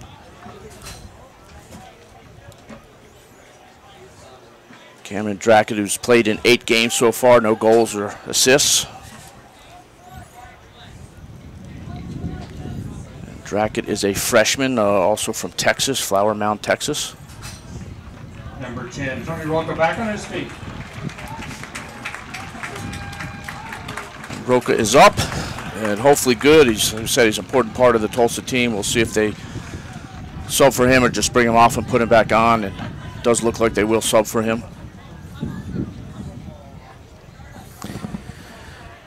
Well, as Rocha makes his way over, Keith, and we talked a little bit about it because it's conference play, let's first talk about what New Mexico needs to do. You've analyzed their team so far. There's 24 minutes left. What do they need to do to get a goal? And then we'll switch it to Tulsa. Well, right now, if I was New Mexico, I'd be trying to get this ball out wide to Rogers and see if he can't create something on his own on the left side. And we have this free kick coming in. Sent back across. Lish comes out, punches it away. Go ahead, That Keith. was a perfect timing for Lish on that. So, I mean, I really would try to spread it out. They've been playing so many diagonal balls, and maybe they play in front of the defense to Rogers and let him try to wheel and deal down this right side. Get some crosses and let them crash the box because the rhythm in the midfield isn't there, and it's not going to happen at this stage in the game. You know, for Tulsa, I'd pretty much keep doing what they're doing. They do have to find this player right there, Akil Barrett, where he can turn and face goal, and those combinations they're doing are going to create a couple more chances, I'm sure. Throw in, Lobos. I think what Tulsa's got to be careful about is that they must feel that they've had the better of the game, that they stay tight and compact in the back, and do not allow even just a lucky clearance to get over their heads.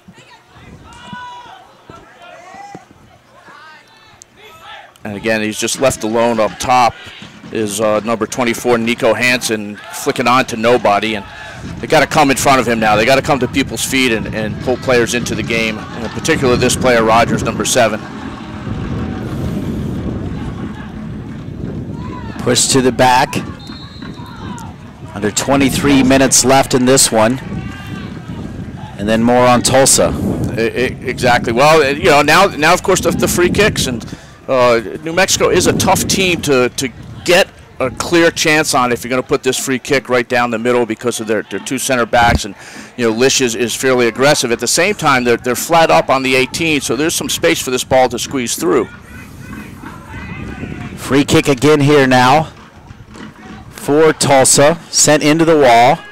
Should call a wall pass, Dean. Right back, Tulsa stays with it. Quentin Duncan. It was Duncan who had that big bomb a little bit earlier. Now Duncan will fall back to him. Duncan with that right foot. Tries to keep it on the ground. Sliding in there with a great tackle is Kafari. One back, though, by Tulsa. Cleared out of the line there by Venter. It comes the other way, and here comes Hansen. Hansen will look. It's 1-on-2 at the moment. Coming in support. Boy, he went the wrong way. As sliding over on the other side was Christopher Weehan. Somehow won back here, though, by Calderon. Calderon will drop it back. Now New Mexico able to survive that attack from Tulsa, going the other way.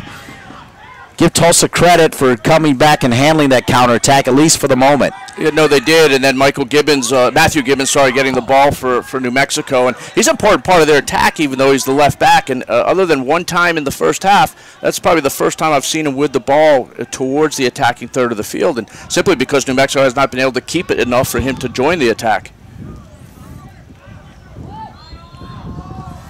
And now, where New Mexico can be extremely dangerous on the restarts, and in fact, that's how they beat Georgetown in overtime on a restart. I can remember right now if that was a corner kick or a wide free kick, but got some big players that go up top. Both center backs are moving up, and that's Chris Garule and Kyle Venter.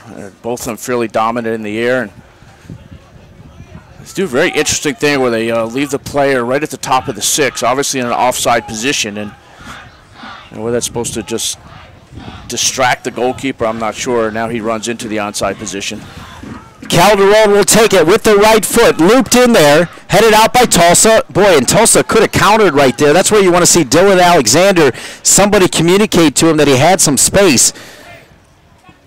No, absolutely, because not only was there space to go, but both center backs are committed forward, so the ability to counterattack is on. Great work by Kyle Cummings. He won that ball. Remember that as Barrett has it now to the left side. Here's Omar Mata. He'll switch it far side, going to his brother Christian, who first times it out of the air, but not on frame.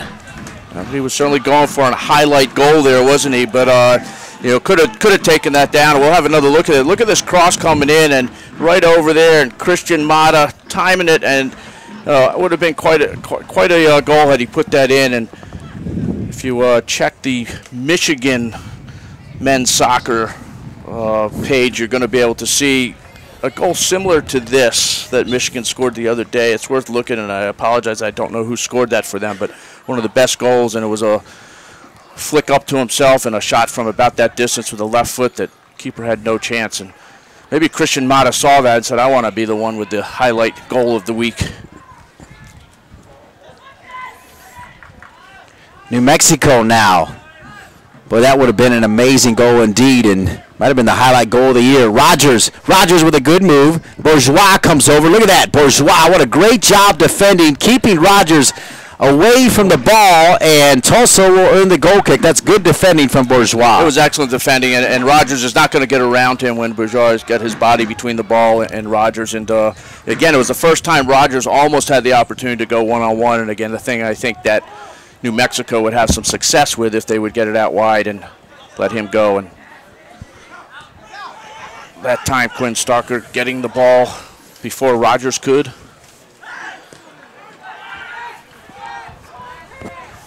That was Cummings who started this play as well. Now left side.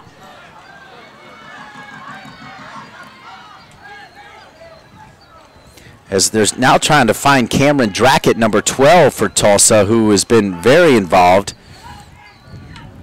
Drackett, who's come on to the game. He's a freshman from Flower Mound, Texas.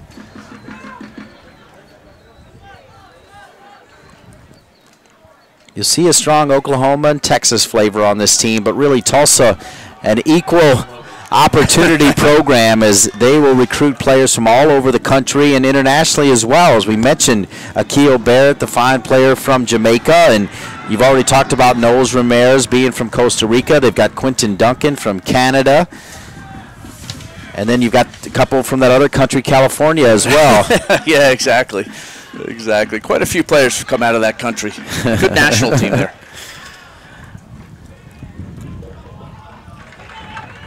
Kept in bounds. Good job by Christian Mata, but then he'll lose it.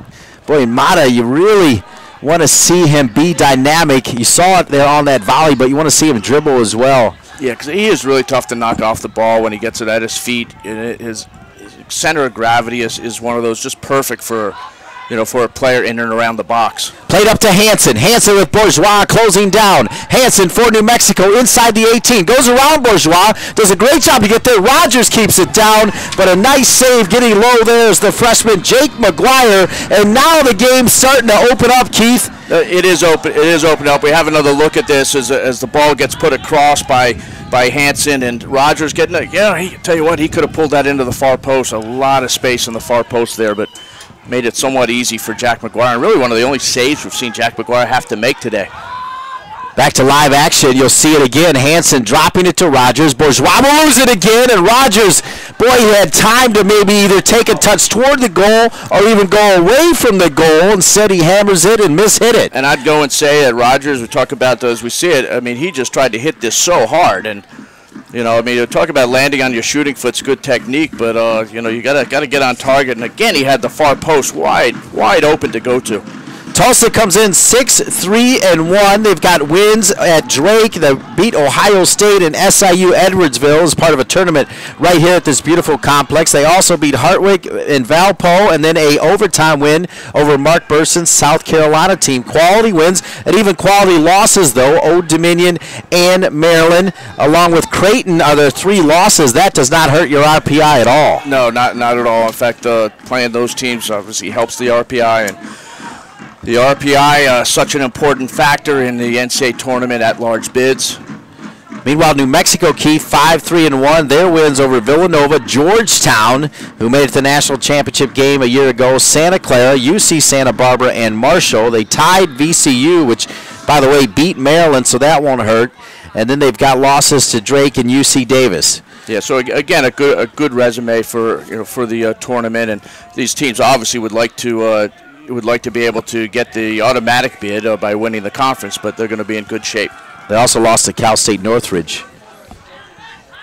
which, by the way, is top 4 right now. Exactly, and congratulations to them, because it's been a while since they've been, one of the teams to challenge in the national spotlight, and they're doing it this year. 15 minutes left here in regulation. Seen a ton of overtime soccer in college this season, and we're walking that way toward it. Christian Mata.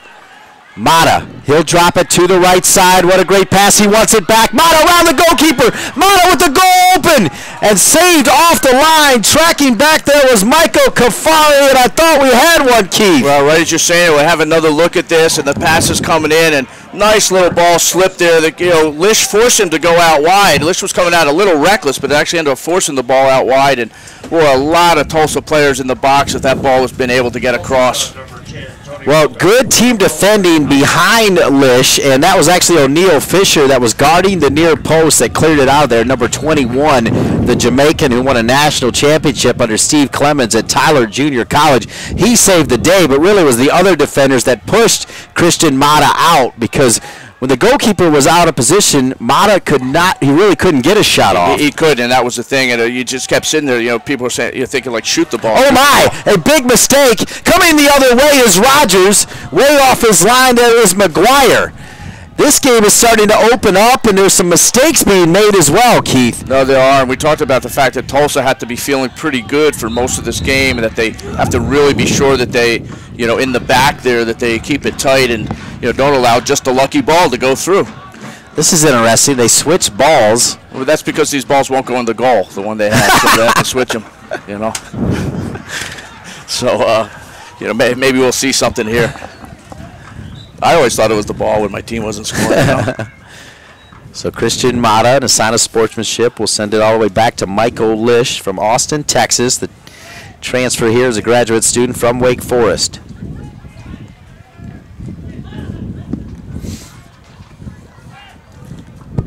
Rogers, he's been dangerous here for New Mexico. Sends it back across. Pretty good ball. Hansen plays it down. Hansen hammers it home. And New Mexico leads it 1-0. Number 24.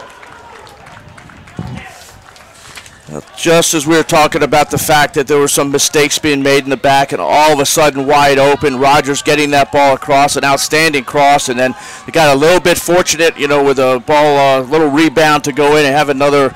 Well, this was the look earlier on the breakaway, but Number 7, James Rogers.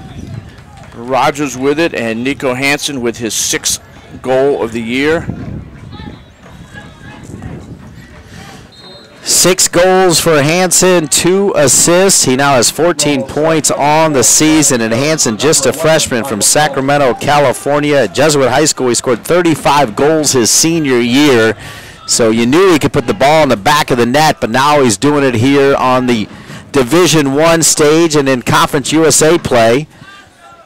Pretty impressive for the young man. No, absolutely, and in fact, he's really only faced forward with the ball a couple times in this whole game. They've both been in the last 10 to 15 minutes of this half. And, of course, that time seeing a replay from the first half when Tulsa's Keel Barrett should have put that ball away. And, again, as we talked about, if those open nets were going to come back to haunt them, and 2 great chances early for Tulsa that they missed. That one, we just saw one of them, and now they find themselves chasing this game, and they've pretty much immediately gone to 3 in the back, pushing the extra players forward. Over the top, Christian Mata. I'll tell you, the first thing that I saw, though, the minute that they scored, you saw Tom McIntosh off his bench encouraging his team to stay with it. And I know why. I mean, you look at the way Tulsa has played here in the last 5 minutes. They've been dangerous, including right now. Barrett looked like he was going to try to turn and spin that. So there's hope. There's still a lot of time left in this one. There's plenty of time, and they've had their chances. And, of course, they have to be pressing a little bit and taking some chances. They are very wide open in the back for counterattacks, and they have to be careful about that, effectively playing with 3 in the back and with number 18, Dylan Alexander, now playing in front of them, and Dylan trying to allow Tony Roca and the rest to just commit themselves to the attack.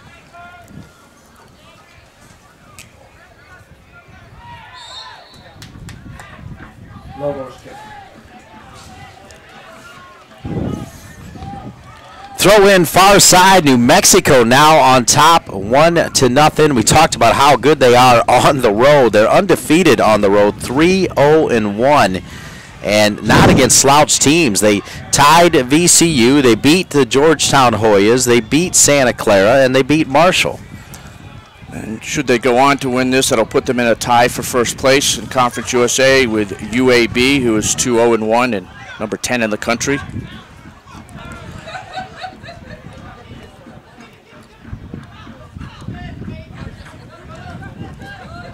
Won by Akil Barrett. Barrett, the transfer from Akron. Played 1 year for Caleb Porter and then came over to Tulsa. Barrett stays on the ground. Yeah, I'm not too unsure he wasn't fouled there. He had the possession of the ball, and they were all over his back and got it out. And New Mexico knocking it out of bounds so that Akil Barrett can be attended to.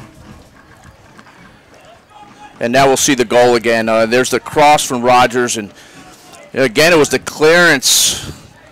Quentin Duncan trying to clear the ball out, and it goes right off of Nico Hansen into the goal. Look at that again, and Hansen's first touch really let him down a little bit, and McGuire came out properly, and very unlucky, there with Quentin trying to knock the ball out of bounds and just in. And game like this, it was a really good cross. It was a good run in there. You hate to see it happen from just a rebound type of thing, the goal that could end up being the difference. So see Akil Barrett still down, and Jeremy Fishbein, the coach for New Mexico, up and huddling with his team right now.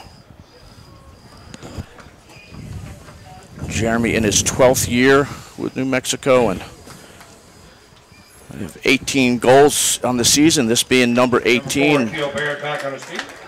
Again, when things go well for you as a forward, that sort of stuff happens.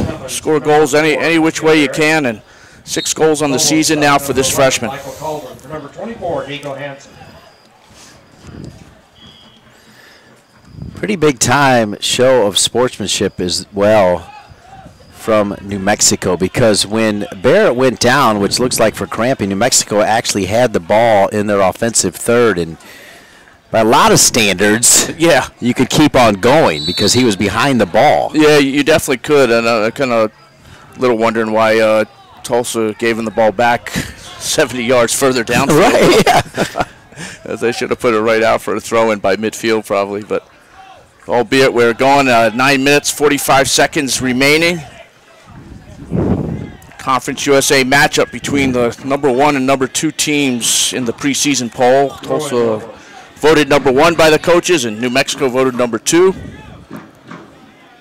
Had the defensive preseason player of the year, Kyle Venter for New Mexico, and the offensive preseason player of the year, Christian Mata for Tulsa, going against each other. He walked away with the Conference USA Freshman of the Year. How easy was that vote? Absolutely, with all those goals he had as a freshman, and continuing it this year, but he needs to get one tonight to keep this game going. Well said, Keith the Bat Snake. This one cleared out of the back. Tulsa trying to get that equalizer. They deserve one. They had 2 sitters in the first half, one by Cummings, one by Akil Barrett. A couple opportunities here in the second half as well. Cleared off the line. Christian Mata was able to get around the goalkeeper, Michael Lish. But when he did, there was a ton of red jerseys around him. Lish was definitely out of position. It was cleared near post by O'Neal Fisher, and he's the left back. Yeah, and then before you know it, right after that, they're down 1-0, and the chances you don't take sometimes. Shortly after that, Akil Barrett had a chance to take a shot and decided to spin instead and lost the ball.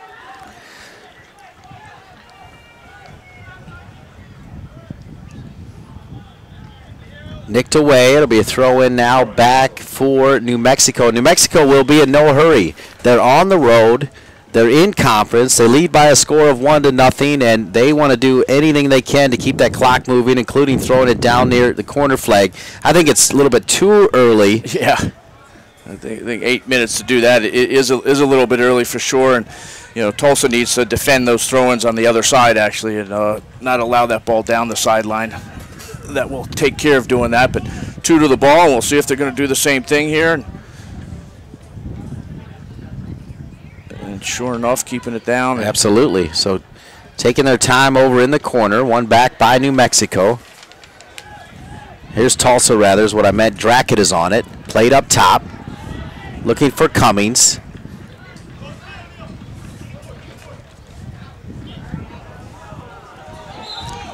Throw in Tulsa. And it'll be a throw in Tulsa. We got Keel Barrett going back in. And Tulsa needs this, and definitely need another attacking player. You have, you know, up top, Christian Matta and Kyle Cummings both staying up top with 2 players there. So effectively a 3-5-2 that they've gone to right now. And here's Omar Mata with his left foot. He'll drop it back here to Duncan. Duncan will try to switch it quickly. A Barrett back in, and a Barrett will be able to run it down. A Keel Barrett on the right side, trying to thread the needle to Cummings. Cummings does a great job. He'll check back. Cummings with the shot over the crossbar. Did Lish get a piece of it? They'll say he didn't. I tell you, it looked that way, though, didn't it? Yeah. Lish definitely climbed the ladder nonetheless, but an good shot there by Cummings. Yeah, great in his own space. We'll see it again. He just peels off the guy and turns and gets it. It's hard to tell whether Lish had a piece of it or not, but at any rate, it's a goal kick coming back out for New Mexico. 6 minutes and change left in the game.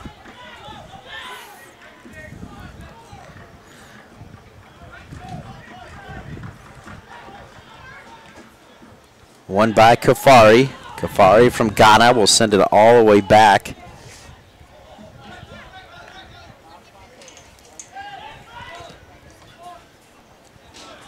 Played up top, Christian Mata. It'll just spin away from him. There's O'Neal Fisher, who gets credit for saving the day on that Christian Mata opportunity.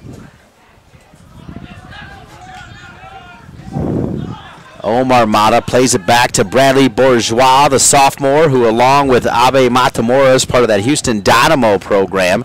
Up top to Omar Mata. He's got Christian to his left. On the right side is Barrett. He'll drop it to Barrett. Barrett can tie it. Barrett, too many touches. He's got to shoot that key. He does, and it's the second time he's pulled the ball inside when he could have had a shot, and that was just yeah, you shoot that or you got to slide it across for sure. And again, this was Lish coming out pretty fast, and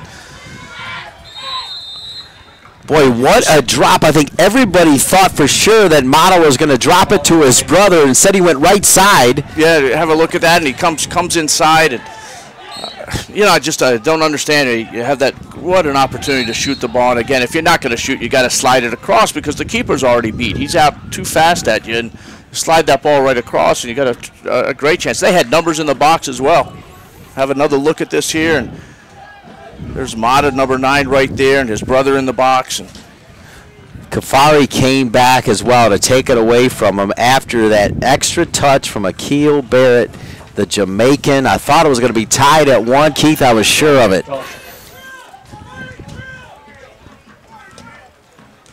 Tulsa's not done, though. Showing a lot of heart. Tom McIntosh's team here at the Hurricane Soccer and Track Stadium. Lobos kick. We got a foul in the back, and of course New Mexico will take their time here and see if Peter Dima, how much time he allows them to take. Clock keeps ticking. McIntosh directing traffic. One back by Omar Mata. He's definitely fouled, and he'll get the whistle.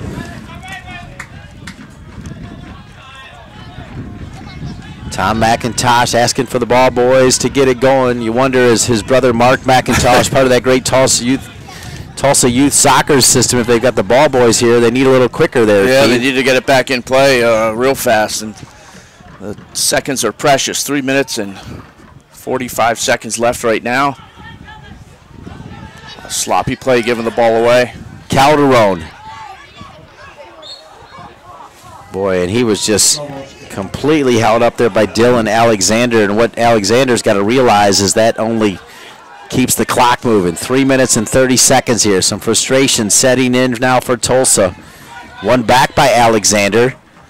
Boy, nifty touch there, though, by Kafari to win it back as he plays it over to Fisher.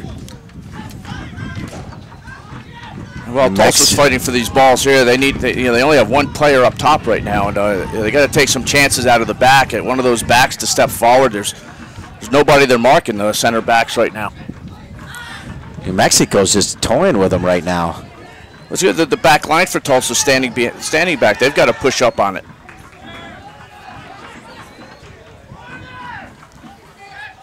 This is the most passes of the entire game at a time where Tulsa has to really put the pressure to get it back. And they finally did get it, and Christian Mata turns right into number 10, Michael Kafari. Flag stays down, kept onside in the back there by the substitution Starker.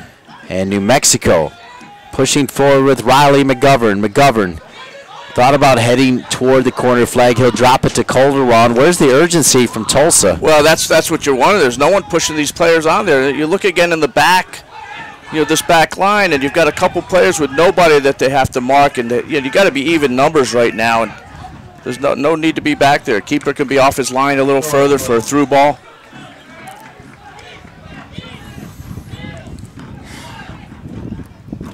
And again, you got to defend the outside of those on the throw-in so they cannot get down the line. Okay, Tulsa finally wins it back here as a lot of time, valuable time ticked off, and New Mexico did a good job just to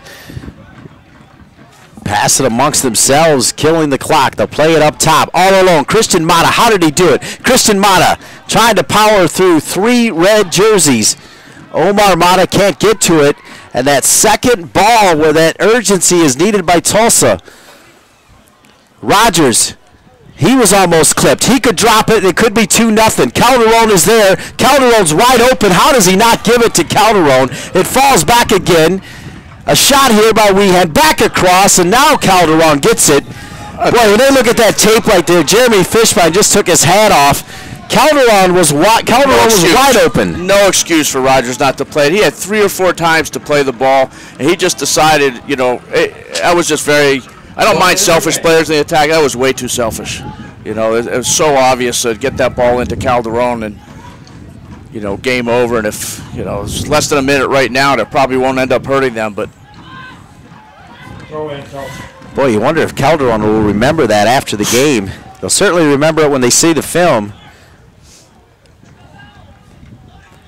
And New Mexico's 35 seconds away from remaining undefeated on the road.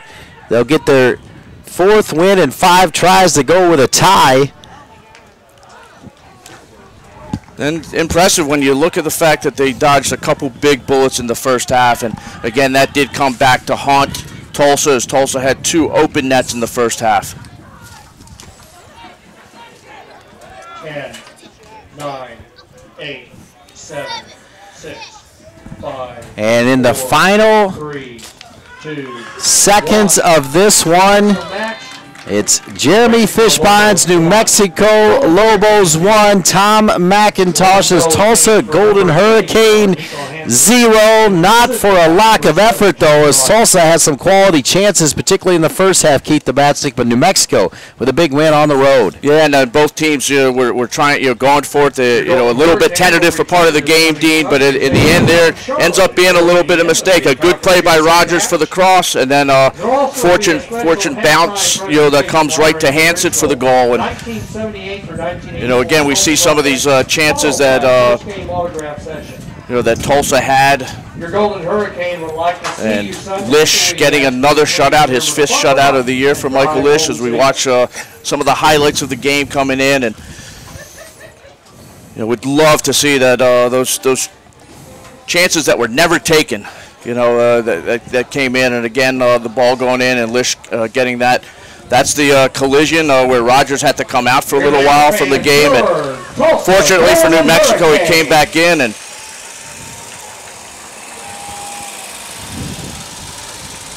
that was Calderon with a chance to put a ball into the open net. Good crosses, and we see in this game there were so many. Here's the ball. Christian Mata trying to volley first time off the pass from his brother.